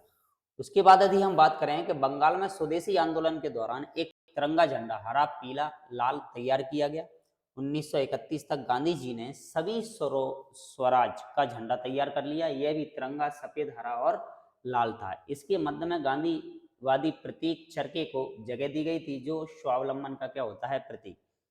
क्रिप्स मिशन की असफलता एवं द्वितीय विश्व युद्ध के प्रभावों ने भारत में व्यापक असंतुलन को क्या दिया जन्म। इसके फलस्वरूप गांधी जी ने एक आंदोलन शुरू किया, जिन्होंने उन्हें अंग्रेजों के पूरी तरह से भारत छोड़ने पर जोर दिया था। गांधी जी द्वारा अगस्त 1942 में भारत छोड़ो आंदोलन शुरुआत किया गया और करो या मरो का इनके द्वारा नारा भी दिया गया था। भारत छोड़ो आंदोलन में जयप्रकाश नारायण, अरुणा, आसिफ अली, राम मनोहर लोहिया और बहुत सारी महिलाएं, बंगाल से मातंगनी हाजरा, असम से कनक लता बरुआ और उड़ीसा से रमा देवी ने सक्रिय भागीदारी की थी। भारत में राष्ट्रवाद एक नज़र में, जैसे कि बात करें 1918 में भारत का प्रथम स्वतंत्रता संग्राम, 1817 में बंकिम चटर्जी द्वारा वंदे मातरम गीत की रचना, 1885 में कांग्रेस की स्थापना मुंबई में, 1905 में बंगाल के विभाजन का प्रस्ताव लॉर्ड कर्जन के द्वारा, 1905 में अविनाश टैगोर ने भारत माता की छवि का चित्र भी बनाया। 1906 में आगा खां एवं नवाब सलीमुल्लाह ने मुस्लिम लीग की क्या की स्थापना। 1907 में कांग्रेस का विभाजन नरम दल और गरम दल में सूरत अधिवेशन के द्वारा हो गया। 1911 में दिल्ली दरबार का आयोजन किया गया और 1914 में हमारा प्रथम विश्व युद्ध की क्या हो गई थी, शुरुआत। 1915 में महात्मा गांधी की स्वदेश वापसी हुई थी। 1917 में महात्मा गांधी ने नील की कृषि के विरोध में चंपारण में सत्याग्रह आंदोलन की शुरुआत की। 18 में महात्मा गांधी ने गुजरात के अहमदाबाद में सूती कपड़ा मिल के कारीगरों के लिए क्या किया, सत्याग्रह। और 1918 में प्रथम विश्व युद्ध क्या हो गया था, समाप्त। फिर आता है हमारे पास 1919 में रॉलेट एक्ट कानून बना। 13 अप्रैल 1919 को जलियांवाला बाग हत्याकांड, बैसाख की पूर्णिमा, ये भी हमसे पूछ लिया जाता है, बैसाख पूर्णिमा के दिन हुआ था जी, ठीक है। 1919 में ही खिलाफत आंदोलन की शुरुआत हुई। 1920 में भारतीय औद्योगिक व्यवसायिक कांग्रेस, इंडियन इंडस्ट्रियल कांग्रेस का क्या किया गया, गठन। 1920 में ही असहयोग आंदोलन की क्या की गई, शुरुआत। फरवरी 1922 की यदि हम बात करें, इस समय पर महात्मा गांधी ने चौरी चौरा कांड के कारण असहयोग आंदोलन वापस ले लिया था। मई 1924 में अल्लूरी सीताराम राजू की गिरफ्तारी की गई। 2 वर्ष से चला आ रहा हथियारबंद आदिवासी संघर्ष क्या हो गया भाई, समाप्त। 9 अगस्त 1925 में काकोरी में क्रांतिकारियों ने अंग्रेजी खजाना ले जा रही ट्रेन को क्या करा, लूटा। 1927 में भारतीय वाणिज्य एवं उद्योग परिसंघ का गठन और 1928 में शुरुआत हो गई हमारे साइमन कमीशन की, हमारे संविधान बनाने के लिए। दिसंबर 1929 में लाहौर कांग्रेस अधिवेशन, कांग्रेस पूर्ण स्वराज्य की मांग को इसमें क्या किया गया था, स्वीकार किया गया था। फिर आता है 12 मार्च 1930 की बात। महात्मा गांधी ने साबरमती आश्रम से दांडी यात्रा क्या की, शुरू। 6 अप्रैल 1930 को गांधी जी दांडी पहुंचकर महात्मा गांधी ने नमक कानून को क्या किया भाई, उस समय पे तोड़ा और सबने अवज्ञा आंदोलन की शुरुआत की थी। 1930 में ही भीमराव अंबेडकर ने दलित वर्ग के लिए दलित एसोसिएशन की क्या कर दी, स्थापना। 23 मार्च 1931 भगत सिंह, सुखदेव और राजगुरु को क्या दे दी गई, फांसी। 1931 में गांधी इरविन समझौता, सबने अवज्ञा आंदोलन को वापस लिया गया और 1931 में ही महात्मा गांधी ने द्वितीय गोलमेज सम्मेलन में भाग लिया, परंतु अपेक्षित असफलता उनको हासिल नहीं मिली। 1932 में महात्मा गांधी और डॉक्टर भीमराव अंबेडकर के मध्य पूना पैक्ट तैयार किया गया और अगस्त 1942 में भारत छोड़ो आंदोलन, जिसके अंतर्गत करो या मरो का नारा गांधी जी के द्वारा दिया गया था। तो अभी तक जो था हमारा हिस्ट्री का सेकंड चैप्टर जो कि चल रहा था, कंप्लीट हुआ। तीसरा चैप्टर हमारे सामने आता है, जिसमें हमारा है भूमंडलीकृत विश्व का बनना। इसकी हम बात करते हैं। देखो आपके सामने इसमें हमारे पास पहला पॉइंट बनता है कि वैश्वीकरण एक आर्थिक प्रणाली है जिसमें व्यक्तियों, सामानों और नौकरशाहियों का एक देश से दूसरे देश के बीच आदान प्रदान होता है भाई, ठीक है।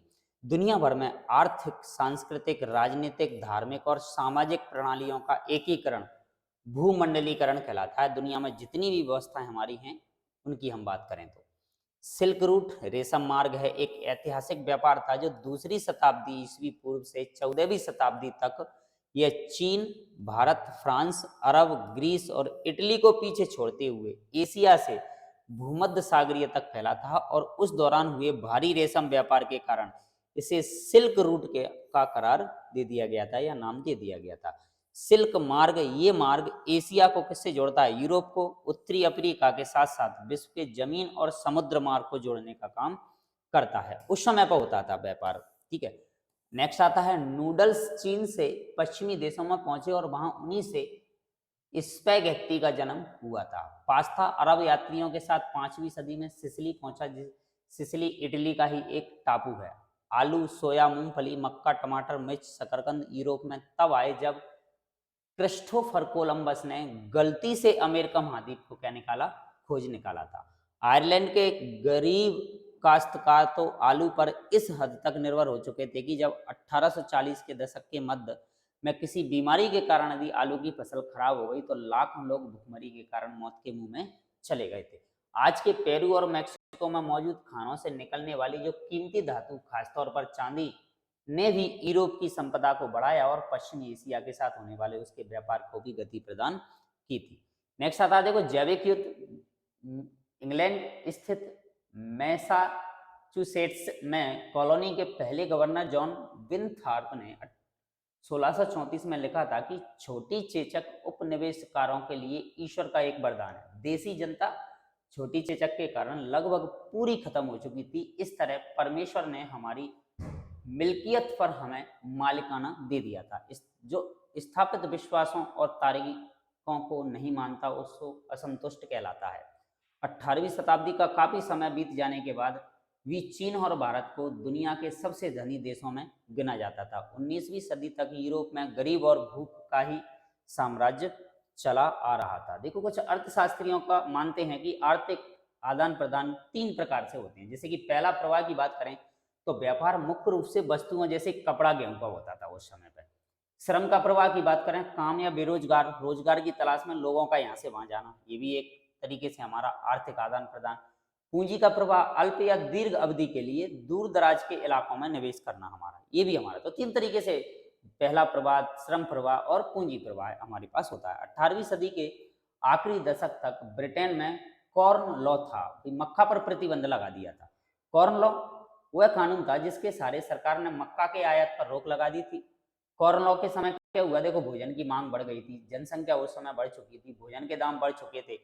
कॉर्न लॉ हटाने के बाद क्या हुआ? व्यापार में वृद्धि हुई, विकास तेज हो गया और भोजन का अधिक भंडार होना शुरू हो गया था। नई नहरों की सिंचाई वाले इलाकों में पंजाब के अन्य स्थानों के लोगों को लाकर बसाया गया और उनकी बस्तियों को कैनाल कॉलोनी, नहर बस्ती कहा जाता था। 1820 के 1914 के मध्य में विश्व व्यापार में 25 से 40 गुना वृद्धि हो चुकी थी और उस व्यापार में लगभग 60% हिस्सा जो था ना वो प्राथमिक उत्पाद यानी कि गेहूं और कपास जैसे कृषि उत्पादों तथा कोयले जैसे खनिज पदार्थों का ही था। रिंडरपेस्ट प्लेग की भांति फैलने वाली एक मवेशियों की बीमारी थी और रिंडरपेस्ट बीमारी जो है ना वो 1890 ईस्वी के दशक में बड़ी तेजी से फैली थी भाई। वैसे मजदूर जो किसी खास मालिक के लिए खास अवधि के लिए काम करने को प्रतिबद्ध होते हैं ना वो कहलाते हैं आपके क्या? बंधुआ मजदूर। आर्थिक महामंदी की शुरुआत 1929 से शुरू हुई थी और यह संकट 3 दशक के मध्य तक लगभग बना रहा था। 1944 में अमेरिका स्थित न्यू हैम्पशायर ब्रिटेन वुड्स नामक स्थान पर संयुक्त राष्ट्र मौद्रिक एवं वित्तीय सम्मेलन की सहमति बनी हुई थी। ब्रिटेन वुड्स व्यवस्था विनिमय दरों पर आधारित हुआ करती थी उस समय पर। एक कानून या निकाय द्वारा किए गए प्रस्तावों को अस्वीकार करने का संवैधानिक अधिकार क्या कहलाता है भाई? वीटो पावर कहलाता है। तो जिसके बारे में आपके क्वेश्चन और अच्छे खासे दे रखे हैं। एक देश के आयात निर्यात पर दूसरे देश द्वारा लगाए जाने वाला जो कर, जो टैक्स होता है उसे हम आयात शुल्क कहते हैं और प्रवेश के बिंदु पर शुल्क लगाया जाता है उसे हम सीमा या हवाई अड्डे पर शुल्क कहते हैं। विनिमय दर के द्वारा अंतर्राष्ट्रीय व्यापार की शुरुआत के लिए विभिन्न देशों की राष्ट्रीय मुद्राओं को एक दूसरे से जोड़ा जाता है। और यदि हम बात करें मोटे तौर पर विनिमय दर को 2 प्रकार की होती हैं। देखो हमारे पास क्या है, देखो एक तो स्थिर विनिमय दर होती है, दूसरी परिवर्तनीय विनिमय दर होती है। ठीक है, जब विनिमय दर स्थिर होती है और उनमें आने वाले उतार चढ़ावों को नियंत्रित करने के लिए सरकार को हस्तक्षेप करना पड़ता है, ऐसी विनिमय दर को हम क्या कह देते हैं? स्थिर विनिमय दर कह देते हैं। और ऐसी विनिमय दर जो विदेशी मुद्रा बाजार में विभिन्न मुद्राओं की मांग या आपूर्ति के आधार पर और सिद्धांतों के आधार पर सरकार के हस्तक्षेप के बिना घटती और बढ़ती रहती है, लचीली या परिवर्तनशील विनिमय दर कहलाती है आप। ठीक है, इसके बाद यदि हम बात करें तो कार निर्माता हेनरी फोर्ड बृहत उत्पाद के विख्यात प्रणेता थे, जिन्होंने शिकागो के एक बूचड़ खाने की असेंबली लाइन की तर्ज पर डेट्रायट के अपने कारखाने में आधुनिक असेंबली लाइन को क्या किया था, स्थापित। बंगाल में जूट पटसन का उत्पादन होता था। प्रसिद्ध अर्थशास्त्री कीन्स का मानना था कि भारतीय सोने के निर्यात से भी वैश्विक अर्थव्यवस्था को पुनर्जीवित करने में मदद मिली है भाई। भारत में आर्थिक मंदी के समय महात्मा गांधी ने सविनय अवज्ञा आंदोलन, सिविल नाफरमानी आंदोलन शुरू किया था। द्वितीय विश्व युद्ध के समय दुनिया दो खेमे में बट चुकी थी। एक गुट में धुरी शक्तियां, मुख्य रूप से नाथसी थे, जर्मनी, जापान, इटली। दूसरा खेमा मित्र राष्ट्रों का ब्रिटेन, सोवियत संघ, फ्रांस और अमेरिका के नाम से जाना जाता था। द्वितीय विश्व युद्ध में करीब 6 करोड़ लोग मारे गए और करोड़ों लोग क्या हुए थे, घायल। विदेश व्यापार में लगभग घाटे से निपटने के लिए ब्रिटेन वुड्स सम्मेलन 1947 में अंतर्राष्ट्रीय मुद्रा कोष, जिसे आज हम IMF के नाम से जानते हैं, इंटरनेशनल मनी फंड के नाम से हम जानते हैं। एक साथ बहुत सारे देश में व्यवसाय करने वाली कंपनियों को हम बहुराष्ट्रीय कंपनियां, मल्टीनेशनल कॉरपोरेशन के नाम से जानते हैं, बहुराष्ट्रीय कंपनी कहा जाता है। और बहुराष्ट्रीय कंपनियों की स्थापना 1920 के दशक में की गई थी। आज भी हमारे पास बहुत सी बहुराष्ट्रीय कंपनियां जो आज हमारे देश में भी काम कर रही हैं और किसी अन्य देश के अंदर भी वो काम कर रही हैं। क्लियर। नेक्स्ट बात करें, नेक्स्ट आ जाता है हमारे पास क्या, औद्योगिकीकरण का युग, जिसमें हमारे पास है E.T. पॉल म्यूजिक कंपनी ने संगीत की एक किताब प्रकाशित की थी, नाम याद रखना है। E.P. पॉल अमेरिका का एक संगीतकार था। भूमध्य सागर के पूर्व में स्थित देशों को प्राच्य कहा जाता है। भाई याद रखना है इन क्वेश्चनों को, जो आपसे बहुत पूछे जाते हैं कि प्राच्य का मतलब क्या होता है। ये रहा हमारे पास प्राच्य पूछा गया क्वेश्चन है कि भूमध्य सागर के पूर्व में स्थित देशों को प्राच्य कहा जाता है। किसी चीज की पहली या प्रारंभिक अवस्था को हम आदि कहते हैं। औद्योगिकीकरण के पहले समय को आदि औद्योगिकीकरण कहा जाता था। उत्पादकों के संगठन को गिल्डस कहा जाता था। ऐसा व्यक्ति जो रेशों के हिसाब से ऊन को स्टेपल करता था उसे स्टेपलर कहा जाता था। लंदन को फिनिशिंग सेंटर के रूप में भी जाना जाता था। और ऐसा व्यक्ति जो फुल करता था, यानी चुन्नटों के सारे कपड़े को क्या करता था, समेटता था, उसको हमने फुलर बोल दिया था।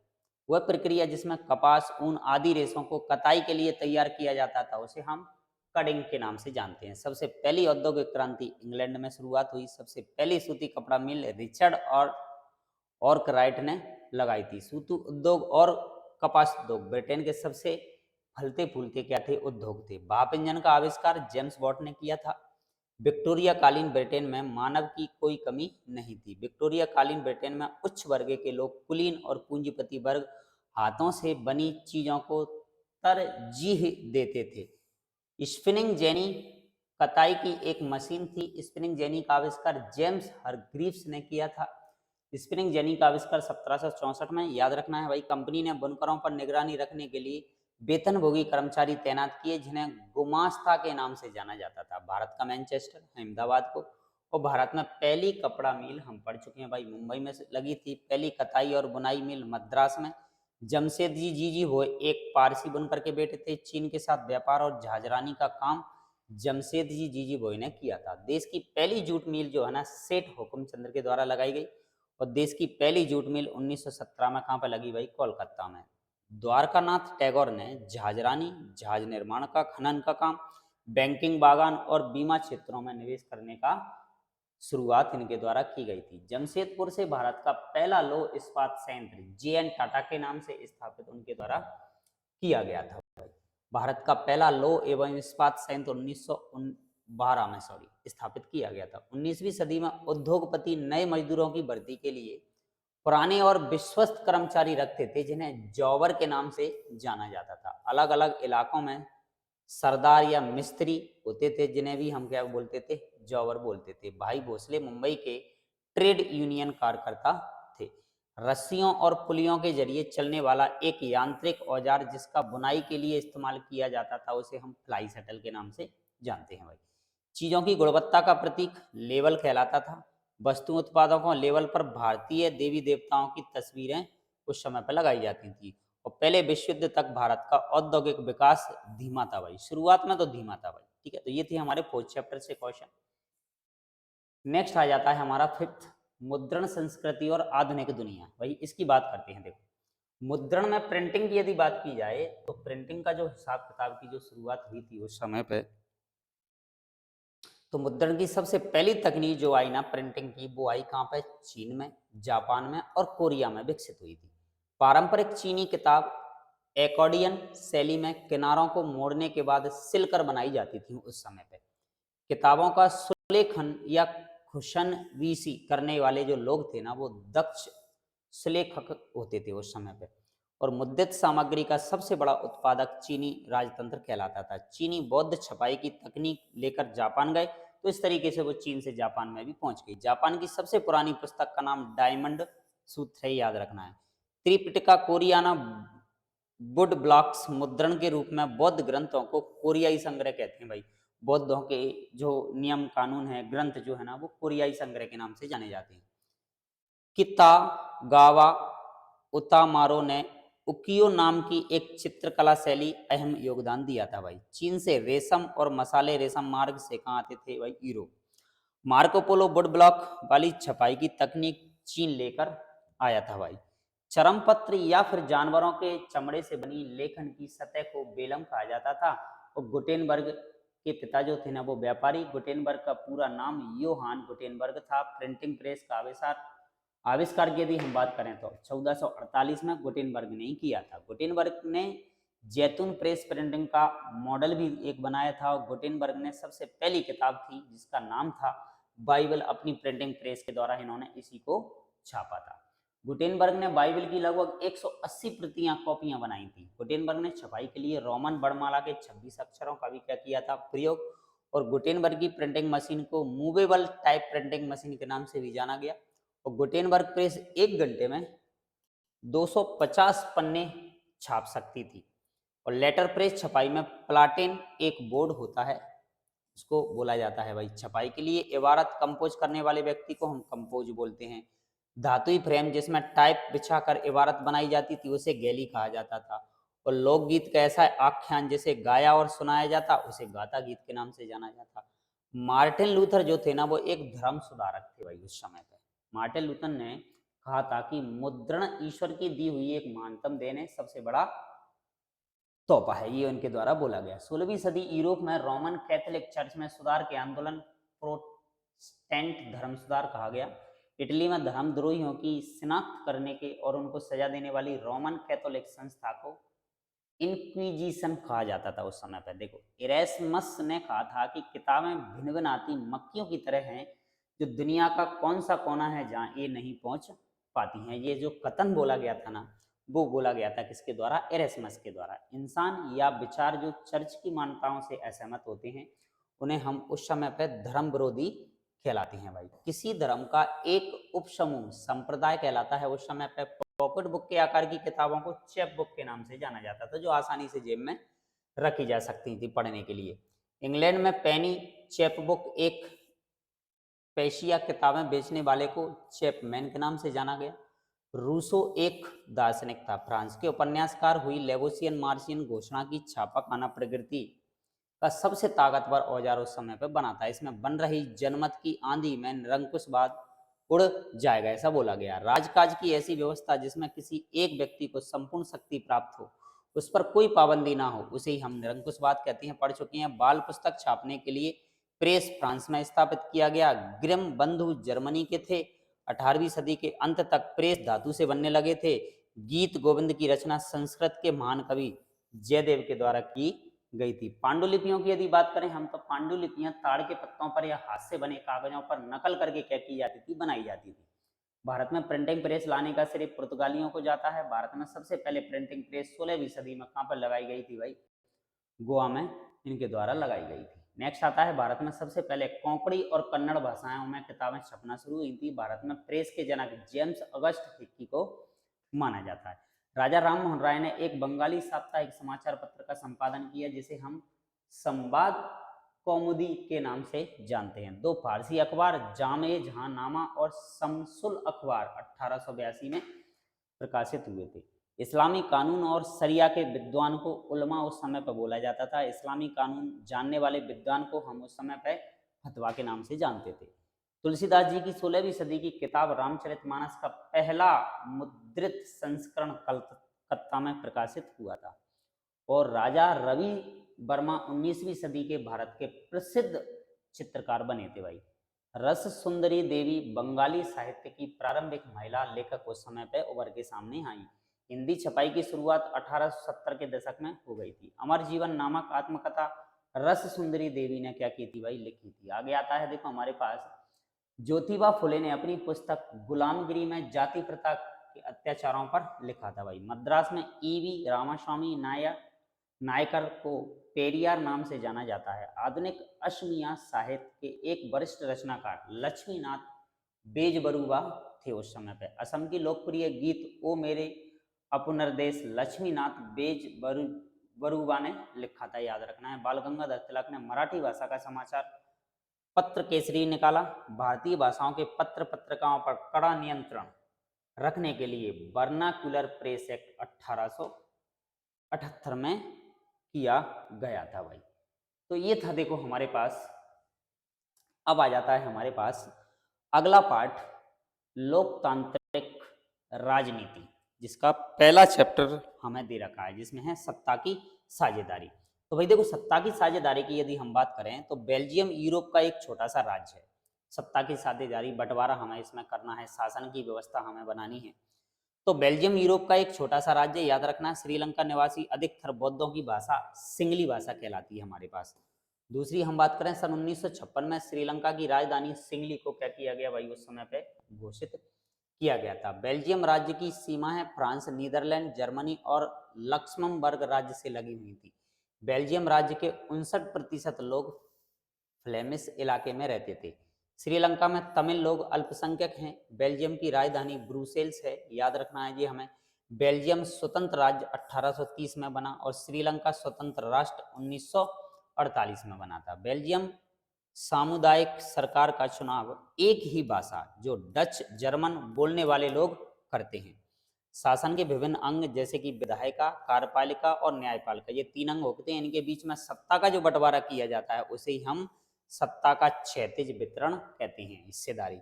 श्रीलंका में सिंगली आबादी का बहुमत, मतलब जो सिंगली भाषा बोलने वाले जो लोग थे ना, उनकी संख्या क्या थी, बहुत ज्यादा थी। श्रीलंका में विश्वविद्यालय एवं सरकारी नौकरियों में जो सिंगली भाषा है ना, उसको ही प्राथमिकता दी जाती थी। श्रीलंका के संविधान में यह प्रावधान किया गया कि सरकार बौद्ध मत को संरक्षण और बढ़ावा देगी। श्रीलंका 2 समुदायों, एक तमिल और एक सिंगली में बटा हुआ था। श्रीलंका में तमिलों ने तमिल को राजभाषा बनाने का, क्षेत्रीय साहित्य हासिल करने का तथा शिक्षा एवं रोजगार के समान अवसरों की मांग के लिए संघर्ष किया। यूरोपीय संघ का मुख्यालय कहाँ पे है, ब्रुसेल्स में, हमें मालूम है भाई। बेल्जियम में संघात्मक शासन व्यवस्था है। औपनिवेशिक शासन काल में बागानों में काम करने वाले भारत से लाए गए लोग ही थे। श्रीलंका में तमिल मुख्य रूप से उत्तर और पूर्वी प्रांतों में रहते हैं। देखो, बेल्जियम डच भाषी लोग बड़ी संख्या में रहते हैं और श्रीलंका में बौद्ध धर्मावलंबी सिंगलियों का नेतृत्व करते हैं भाई उस समय पे। ठीक है, आगे बात आती है। देखो, किसी देश में सरकार विरोधी समूह की हिंसक लड़ाई जो युद्ध के समान लगे, उसे ही हम क्या कह देते हैं भाई, गृह युद्ध कह देते हैं भाई। यूरोपीय देशों में साथ मिलकर यूरोपीय संघ बनाने का फैसला किया गया, जो ब्रुसेल्स को उसका मुख्यालय चुना गया। श्रीलंका में व्यवहारिक रूप से अभी भी एकात्मक शासन व्यवस्था लागू है वहां पर। श्रीलंका में तमिल और सिंगली समुदाय के बीच आज भी संघर्ष होते रहते हैं। तमिल ईलम सरकार बनाने की मांग को लेकर अनेक राजनीतिक संगठन बनने वहां पर लगे हैं। सत्ता का सीधा सीधा बंटवारा या तो केंद्र सरकार या फिर राज्य सरकार के बीच में होता है। श्रीलंका में गृह युद्ध की समाप्ति 2009 में हुई थी। अगला चैप्टर आता है जिसे हम कहते हैं संघवाद। और संघवाद की यदि हम बात करें तो एकात्मक शासन व्यवस्था में शासन का एक ही स्तर होता है। सत्ता की जो साझेदारी थी लोकतंत्र की आत्मा है। भारतीय संघ का गठन संघीय शासन व्यवस्था के सिद्धांत पर हुआ है। भारत में 2 स्तरीय शासन व्यवस्था है, जिसमें एक तो केंद्र सरकार हमारी और एक राज्य सरकार जिम्मेदार होती है।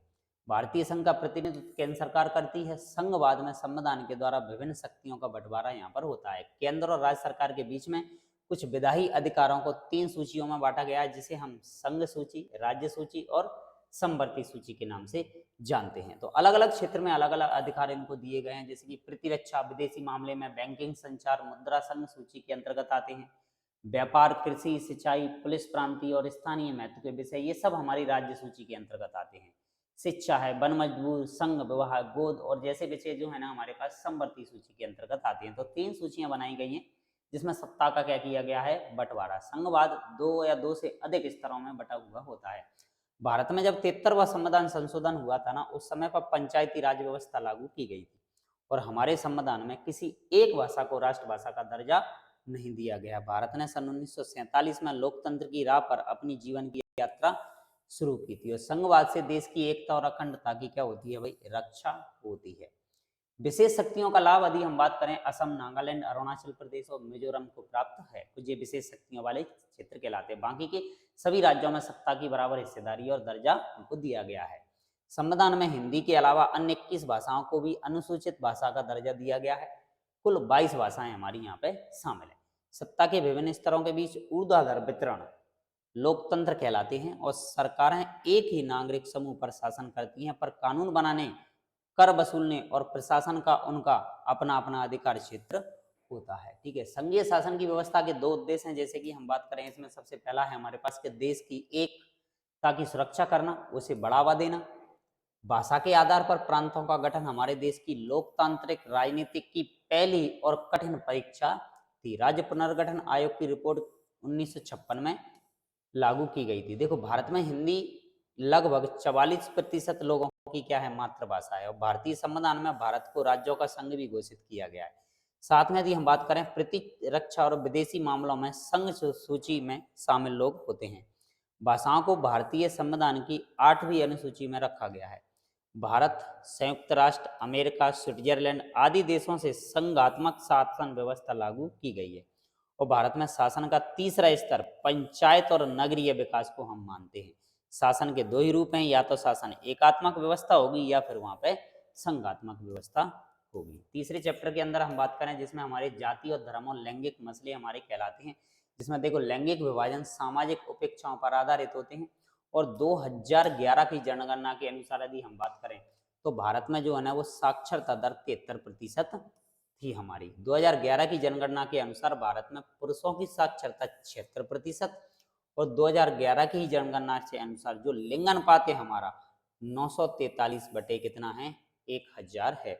और 2011 में आबादी में अनुसूचित जनजातियों का हिस्सा 8.6% और धर्म के आधार पर भेदभाव ना करने वाले व्यक्तियों को धर्म निरपेक्ष के नाम से जाना जाता है। महिलाओं के लिए पंचायतों में 1/3 स्थान आरक्षित किए गए हैं, रिजर्व। और भारत की आबादी में अनुसूचित जातियां, अनुसूचित जनजातियां और पिछड़ी जातियों का हिस्सा लगभग लगभग कितना है भाई, 2/3 है, मतलब लगभग 66% है इसके अंदर। जब हम लैंगिक विभाजन की बात करते हैं तो हमारा अभिप्राय समाज द्वारा स्त्री और पुरुषों को दी गई जो असमानताएं होती है ना उससे होता है। जातिवाद पर आधारित सामाजिक विभाजन सिर्फ भारत में ही देखने को मिलता है। बाकी का अगर हम किसी देश की बात करें तो जातिवाद वहां पर कहीं पर नहीं आता है। यहीं पर हमारे समाज को हमने अलग अलग जातियों में विभाजित कर रखा है। भारत में औसतन एक स्त्री एक पुरुष की तुलना में रोज 1 घंटे ज्यादा काम करती है, मतलब महिलाएं औसतन ज्यादा काम करती हैं पुरुषों की तुलना में। भारत में राज्यों की विधानसभा है, महिलाओं का प्रतिनिधित्व लगभग 8%, विधानसभा में महिलाओं की हिस्सेदारी 8%। और 2011 की जनगणना के अनुसार यदि प्रति 1000 बालकों पर बालिकाओं की संख्या 919 है, याद रखना है। निर्वाचन आयुक्त की नियुक्ति राष्ट्रपति द्वारा की जाती है और भारत में मुस्लिम लीग की स्थापना 1906 पढ़ चुके हैं हम इसको। हमारे देश के सभी स्त्री पुरुष जिनकी आयु लगभग 18 वर्ष कंप्लीट हो चुकी है उन्हें हम हमारे यहाँ वोट देने का अधिकार, यानी जिसे वयस्क मताधिकार के नाम से जानते हैं, वो दिया जाता है। भारत में बहुदलीय प्रणाली प्रचलित है। भारत में चुनाव आयोग द्वारा संपन्न कराए जाते हैं और लैंगिक विभाजन की राजनीतिक अभिव्यक्ति और इस पर सवाल पर राजनीतिक गोलबंदी से सार्वजनिक जीवन में औरतों की भूमिका को बढ़ावा देने की मदद की जाती है। ठीक है, नेक्स्ट बात करते हैं। महिलाओं में साक्षरता की दर 2011 के अनुसार यदि हम बात करें तो 54% और पुरुषों में 76% थी। 2011 के अनुसार आज भी उच्च पद प्राप्त महिलाओं की संख्या पुरुषों की अपेक्षा क्या है, बहुत कम है। समान मजदूरी से संबंधित अधिनियम कहा गया कि समान काम के लिए समान मजदूरी दी जाएगी। आज के परिवेश में थी यह कथन क्या है भाई, असत्य है भाई। भारत की विधायिका में महिला प्रतिनिधित्व का अनुपात बहुत ही क्या है भाई, कम है। भारत में पंचायती राज के अंतर्गत 1/3 पद महिलाओं के लिए आरक्षित कर दिए गए हैं और महिला संगठनों की मांग है कि लोकसभा और विधानसभा, राज्य विधानसभा की 1/3 सीटें महिलाओं के लिए आरक्षित होनी चाहिए। वर्ण व्यवस्था, अन्य जाति समूहों से भेदभाव और उन्हें अपने से अलग मानने की धारणा ही क्या कहलाती है, यहाँ पे वर्ण व्यवस्था कहलाती है। ठीक है, तो ये था हमारा तीसरा चैप्टर। चौथे चैप्टर के अंदर हम बात कर रहे हैं राजनीतिक दलों की। तो राजनीतिक दलों को मान्यता देने के लिए निर्वाचन आयोग क्या किया गया भाई, बनाया गया था। और भारत में निर्वाचन आयोग का कार्यालय जो है ना वो दिल्ली में स्थित है हमारे पास। और भारत में 5 वर्षों के बाद फिर से चुनाव होते हैं भाई। निर्वाचन आयुक्त की नियुक्ति किसके द्वारा, राष्ट्रपति के द्वारा होगी और चुनाव में बहुमत प्राप्त दल को ही सत्ता का सौंपी जाएगी। जनमत निर्माण में दल महत्वपूर्ण भूमिका भी निभाते हैं। नागरिकों का प्रतिनिधि चुनने का अधिकार मताधिकार कहलाता है। देखो बहुजन समाजवादी पार्टी का गठन 1948 में किया गया था। कई दल मिलकर जब सरकार बनाते हैं तो उसे हम साझा सरकार या गठबंधन सरकार के नाम से जानते हैं। यूनाइटेड किंगडम इंग्लैंड में द्विदलीय व्यवस्था वहां पर चली है। बहुमत प्राप्त ना करने वाले राजनीतिक दल को हम क्या कह देते हैं भाई, विपक्ष कह देते हैं भाई। विपक्ष को भी अपने ये जो सत्ता में है उस सरकार के समक्ष अपने प्रश्न पूछना और काम काजों की जानकारी रखना, ये भी अधिकार उनको दिया गया है। भारतीय जन संघ को 1980 में पुनर्जीवित करके भारतीय जनता पार्टी का क्या किया गया, गठन।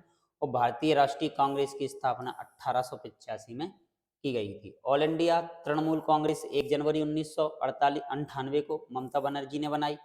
और राजनीतिक दल के देश के कानून निर्माण में निर्णायक भूमिका निभाते हैं, जितनी भी हमारी पार्टियां हैं। ठीक है, लोकतंत्र में नागरिकों का कोई भी समूह राजनीतिक दल बना सकता है भाई। जिन देशों में एक ही दल को सरकारें बनाने एवं चलाने की अनुमति होती है ना, उन्हें हम एक दलीय व्यवस्था यहाँ पे कहते हैं। दूसरे दलों के साथ मिलकर गठबंधन सत्ता चलाने का कार्य क्या कहलाता है, बहुदलीय व्यवस्था कहलाता है, जो कि भारत के अंदर इस तरीके से है। सन 2004 के संसदीय चुनाव में भारत में 3 प्रमुख गठबंधन थे। देखो, राष्ट्रीय जनतांत्रिक गठबंधन, संयुक्त प्रगतिशील गठबंधन और बहुदलीय व्यवस्था। बहुजन समाज पार्टी का निर्माण स्वर्गीय काशीराम के नेतृत्व में किया गया और कम्युनिस्ट पार्टी ऑफ इंडिया मार्क्सवादी की स्थापना 1964 में यहाँ पे हुई थी। नेक्स्ट, कांग्रेस पार्टी में विभाजन के बाद 1999 में नेशनल कांग्रेस पार्टी का निर्माण हुआ और इंडियन नेशनल कांग्रेस की स्थापना 1885 में हो चुकी थी। क्षेत्रीय दल वे दल कहलाते हैं जिनका निर्माण किसी विशेष क्षेत्र में ही होता है। आमतौर पर राज्य के अंदर इनका निर्माण किया जाता है। और देश में कोई भी नई पार्टी का निर्वाचन आयोग में अपना पंजीकरण करवाना क्या होता है भाई, तभी जाके वो पार्टी कंप्लीट होगी, तो अनिवार्य होता है। 5वें चैप्टर के अंदर हम कहते हैं ना लोकतंत्र के परिणाम। और लोकतंत्र के परिणामों की बात की जाए तो लोकतंत्र में सभी नागरिकों को एक ही वोट देने का अधिकार प्राप्त होता है। भारत और जर्मनी ऐसे 2 देश हैं जहां पर लोकतंत्र क्या है अपना बहुत मजबूत है। आधुनिक लोग अन्य किसी भी वैकल्पिक शासन व्यवस्था की तुलना में लोकतंत्र को क्या करते हैं, बहुत ज्यादा पसंद करते हैं। लोकतंत्र के परिणामों का मूल्यांकन यदि किया जाए तो नागरिकों में समानता लाने को बढ़ावा देता है, व्यक्ति की गरिमा को बढ़ाता है। लोकतंत्र में गलतियों को सुधारने की गुंजाइश होती है इसमें। और आज विश्व के लगभग 200 देशों में इसी व्यवस्था को क्या किया गया है भाई, अपनाया गया है। लोकतंत्र सभी सामाजिक, आर्थिक और राजनीतिक समस्याओं का समाधान कर सकता है। लोकतंत्र हमारी सभी सामाजिक बुराइयों को मिटा देने वाली जादू की छड़ी भी कहलाती है। इसके लिए सब जगह पर लोकतंत्र व्यवस्था को अपनाया गया है। जनता के द्वारा जनता के लिए शासन, अब्राहम लिंकन की ये परिभाषा है भाई। लोकतांत्रिक व्यवस्था में ऐसी सरकार का गठन होता है जो कायदे कानून मानने में विश्वास रखती हो। और लोकतांत्रिक व्यवस्था राजनीतिक समानता पर निर्भर होती है। अलोकतांत्रिक व्यवस्था में पारदर्शिता नहीं होती है। देखो, आर्थिक विकास कई कारकों पर निर्भर करता है। आर्थिक विकास की बात करें, देखो, जनसंख्या का आकार, वैश्विक स्थिति, अन्य देशों से सहयोग और आर्थिक प्राथमिकताएं। तानाशाही और लोकतांत्रिक शासन वाले देशों के आर्थिक विकास में क्या होता है भाई, अंतर होता है भाई। ठीक है, उसके बाद आ जाता है, देखो, लोकतांत्रिक व्यवस्था राजनीतिक समानता पर भी आधारित होती है हमारे पास। और भी देखो, इसके अंदर बात की जाए तो लोकतांत्रिक शासन व्यवस्थाएं और शांति और सद्भाव का जीवन जीने में नागरिकों के लिए मददगार साबित होती है। लोकतंत्र की जरूरी शर्तें हैं कि महिलाओं के साथ साथ गरिमा और समानता का व्यवहार किया जाना चाहिए। सफल प्रजातंत्र के लिए लिखित संविधान होना आवश्यक है। लोकतंत्र में जनता का हित सर्वोपरि होता है। भाई देखो, लोकतंत्र के अंतर्गत हमें जनता के हित में रखकर नियम कानून बनाने होते हैं जो जनता को ज्यादा से ज्यादा क्या पहुंचाए भाई, फायदा पहुंचाए हमारे देश के अंदर। अब प्रजातंत्र दो प्रकार के होते हैं, एक तो प्रत्यक्ष और एक अप्रत्यक्ष। राज्य की सर्वोच्च सत्ता संप्रभुता ही कहलाती है। गैर लोकतांत्रिक देशों में मजदूर अपने अधिकारों के लिए मांग उठाने में क्या होते हैं, स्वतंत्र। अरस्तु ने प्रजातंत्र को बहुतों का शासन कहा था भाई, बहुतों का शासन। लोकतंत्र सरकार के उस रूप से संबंधित है जिसमें लोगों की शक्ति का या तो प्रत्यक्ष या अप्रत्यक्ष रूप से प्रयोग किया जाएगा। भारतीय संविधान 26 जनवरी 1950 को क्या किया गया भाई, लागू। सरकार में लोकतांत्रिक, तानाशाही और राजतंत्र प्रकार की सरकारें विद्यमान होती हैं पूरे संसार में। यदि हम बात करें तो देखो, लोकतांत्रिक हमारे यहाँ है, तानाशाही अन्य देशों में, राजतंत्र भी है हमारे यहाँ। तो लोकतांत्रिक सरकार को लोगों के द्वारा चुना जाता है, इसलिए ऐसी सरकार वैध मानी जाती है। आर्थिक समृद्धि के मायने में तानाशाही शासन व्यवस्था का रिकॉर्ड क्या होता है भाई, अच्छा। जांच, परख और परीक्षा कभी खत्म नहीं होती है, यह लोकतंत्र की एक विशेषता होती है जो कि आगे भी हमेशा चलती रहेगी। साम्यवादी शासन व्यवस्था चीन में लागू है और मानसिक रूप से विकलांग एवं दिवालिया व्यक्ति को मत देने का अधिकार नहीं होता है भाई, ठीक है। तो ये था अभी तक का हमारे पास अगला चैप्टर, और इसके बाद आ जाता है हमारा आर्थिक विकास की समझ, जिसमें पहला चैप्टर है हमारे पास क्या, विकास, जो कि हमारे पास आ जाता है। देखो, सबसे पहला क्वेश्चन क्या, किसी देश के विकास के 3 संकेत है। किसी देश में विकास, डेवलपमेंट यदि होना है तो प्रति व्यक्ति की आय होनी चाहिए, साक्षरता दर, स्वास्थ्य सुविधाएं भी उपलब्ध होनी चाहिए। दूसरी बात करें, सरदार सरोवर बांध नर्मदा नदी पर बना है। विकास का अर्थ है आर्थिक प्रकृति के साथ समानता और स्वतंत्रता प्राप्त करना। विभिन्न देशों के विकास की तुलना का एक प्रमुख आधार है प्रति व्यक्ति की आय। विभिन्न देशों में विकास की तुलना का एक अन्य आधार भी है जिसको हम कहते हैं औसत साक्षरता। तो देखो, प्रति व्यक्ति की आय अच्छी है, औसत साक्षरता अच्छी है, तो उस देश का विकास भी बहुत अच्छा है। देशों में स्वास्थ्य सुविधाओं की व्यवस्था, उपलब्धता विकसित अविकसित होने को भी दर्शाता है। किसी देश की राष्ट्रीय आय को उस देश की कुल जनसंख्या से भाग देकर हम क्या निकालते हैं, प्रति व्यक्ति आय। तो ये सूत्र दे रखा है, आपको याद रखना है। प्रति व्यक्ति आय बराबर देश की कुल आय बटे देश की कुल जनसंख्या। विभिन्न देशों की प्रति व्यक्ति आय की तुलना के लिए उसकी गणना डॉलर में की जाती है, और विश्व बैंक की रिपोर्ट के अनुसार वह देश जिसकी प्रति व्यक्ति आय 2019 के अनुसार यदि देखा जाए 49,300 प्रति वर्ष या अधिक है, तो वह समृद्ध देशों की श्रेणी में आता है। भारत मध्य आय वर्ग के देशों की श्रेणी में है। शिशु मृत्यु दर, किसी वर्ष में जन्मे प्रति 100,000 जीवित बच्चों में से 1 वर्ष की आयु के पूर्व मृत होने वाले बच्चों के अनुपात को हम कहते हैं। नेक्स्ट आता है कि 7 वर्ष से अधिक आयु के लोगों को साक्षर जनसंख्या का अनुपात साक्षर दर कहलाता है। भारत का सर्वाधिक प्रति व्यक्ति आय वाला राज्य है हमारे पास हरियाणा, और भारत का सर्वाधिक साक्षर है कौन, केरल। केरल में स्वास्थ्य शिक्षा की मौलिक सुविधाओं की पर्याप्त सुविधाएं हैं, अतः वहां पर शिशु मृत्यु दर काफी कम है। एसडीआई का अर्थ है मानव विकास सूचकांक। एसडीआई के प्रमुख सूचक हैं जैसे कि प्रति व्यक्ति आय, जीवन प्रत्याशा और औसतन साक्षरता दर हमारे पास। भूमिगत जल, नवीनीकरण संसाधन, जी हम पढ़ चुके हैं, नवीनीकरण, अप्रत्याशित, जी सब कुछ हमारा कंप्लीट हो चुका है। दूसरे चैप्टर के अंदर हम बात करें भारतीय अर्थव्यवस्था के क्षेत्र, जिनको हम प्राथमिक क्षेत्र, द्वितीयक क्षेत्र, ये सब हम कंप्लीट कर चुके हैं भाई। तो आप एक बार इनको अच्छे से क्या करना है भाई, रीड करना है आप लोगों को। ग्रामीण क्षेत्र में, कृषि क्षेत्र में प्राच्छन्न बेरोजगारी की स्थिति हमारे पास बनी हुई है, और प्राच्छन्न बेरोजगारी को हम छिपी हुई बेरोजगारी के नाम से भी जानते हैं। शहरों में अधिकांशतः शिक्षित बेरोजगारी है, क्योंकि शिक्षित होने के बाद भी रोजगार नहीं मिलता है। महात्मा गांधी ग्रामीण रोजगार गारंटी अधिनियम 2005 में लागू किया गया, और नियोजन के आधार पर क्षेत्रों का विभाजन जो है ना, वो संगठित क्षेत्र सरकार द्वारा पंजीकृत होंगे, असंगठित क्षेत्र सरकार नियंत्रण से क्या होंगे, बाहर होंगे। संगठित क्षेत्र के यदि लाभ की यदि हम बात करें यहाँ पर, तो सवेतन, अवकाश, सेवानुदान, चिकित्सकीय लाभ और पेंशन, इसके अंदर हम इनको शामिल करते हैं। नियोजन के आधार पर क्षेत्रों का विभाजन वही है हमारे पास, सरकारी नियंत्रण से बाहर। प्रमुख उपक्रम है जैसे कि रेलवे सार्वजनिक क्षेत्र का कहलाता है, डाकघर भी सार्वजनिक है, टिस्को जो है ना वो हमारा प्राइवेट है, जिसे हम निजी क्षेत्र का उपक्रम कह देते हैं। रिलायंस इंडस्ट्रीज है हमारे पास, वो भी निजी क्षेत्र की कहलाती है हमारे पास, ठीक है। तीसरे चैप्टर में हम बात करते हैं मुद्रा और साख की। देखो, मुद्रा विनिमय का माध्यम है भाई, करेंसी किसी भी देश की, साख जो होती है ना मुद्रा वस्तुओं और सेवाओं को क्रय करने के लिए आवश्यक है। भाई पैसे से ही हम किसी चीज को खरीद सकते हैं और बेच सकते हैं। मुद्रा के प्रचलन के पूर्व वस्तु विनिमय प्रणाली प्रचलित थी। वस्तु के बदले वस्तु का लेन देन उस समय पर चलता था, उसे हम वस्तु विनिमय कहते हैं। आज हम पैसे के बदले, मुद्रा के बदले वस्तु ले सकते हैं, वस्तु के बदले पैसा भी ले सकते हैं। किसी भी देश की सरकार ही मुद्रा को विनिमय के माध्यम के रूप में प्राधिकृत कर सकती है। भाई भारत में भारतीय रिजर्व बैंक है जो करेंसी नोट जारी करता है, और भारतीय रिजर्व बैंक भारत का एक केंद्रीय बैंक भी कहलाता है। भारत की मुद्रा हमारे पास क्या है? रुपया है। भिन्न भिन्न देशों में भिन्न भिन्न प्रकार की मुद्राएं चलती हैं। मुद्रा का प्राथमिक कार्य क्या होता है? विनिमय का माध्यम, एक्सचेंज, आदान प्रदान करना। बैंकों में जमा धन को हम मांग जमा कहते हैं, और व्यापारिक बैंक के कार्य हैं जैसे कि धन जमा करना और ऋण प्रदान करना।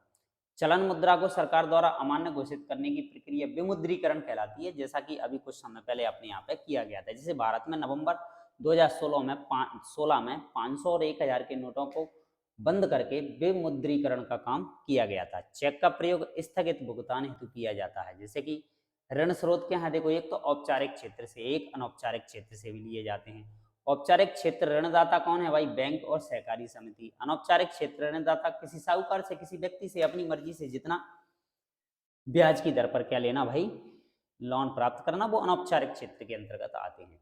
दूसरा बन जाता है हमारे पास औपचारिक क्षेत्र। ऋणदाता की कार्यप्रणाली पर नियंत्रण करने वाली संस्था रिजर्व बैंक है, और अनौपचारिक पर किसी संस्था का कोई निर्णय नहीं होता है।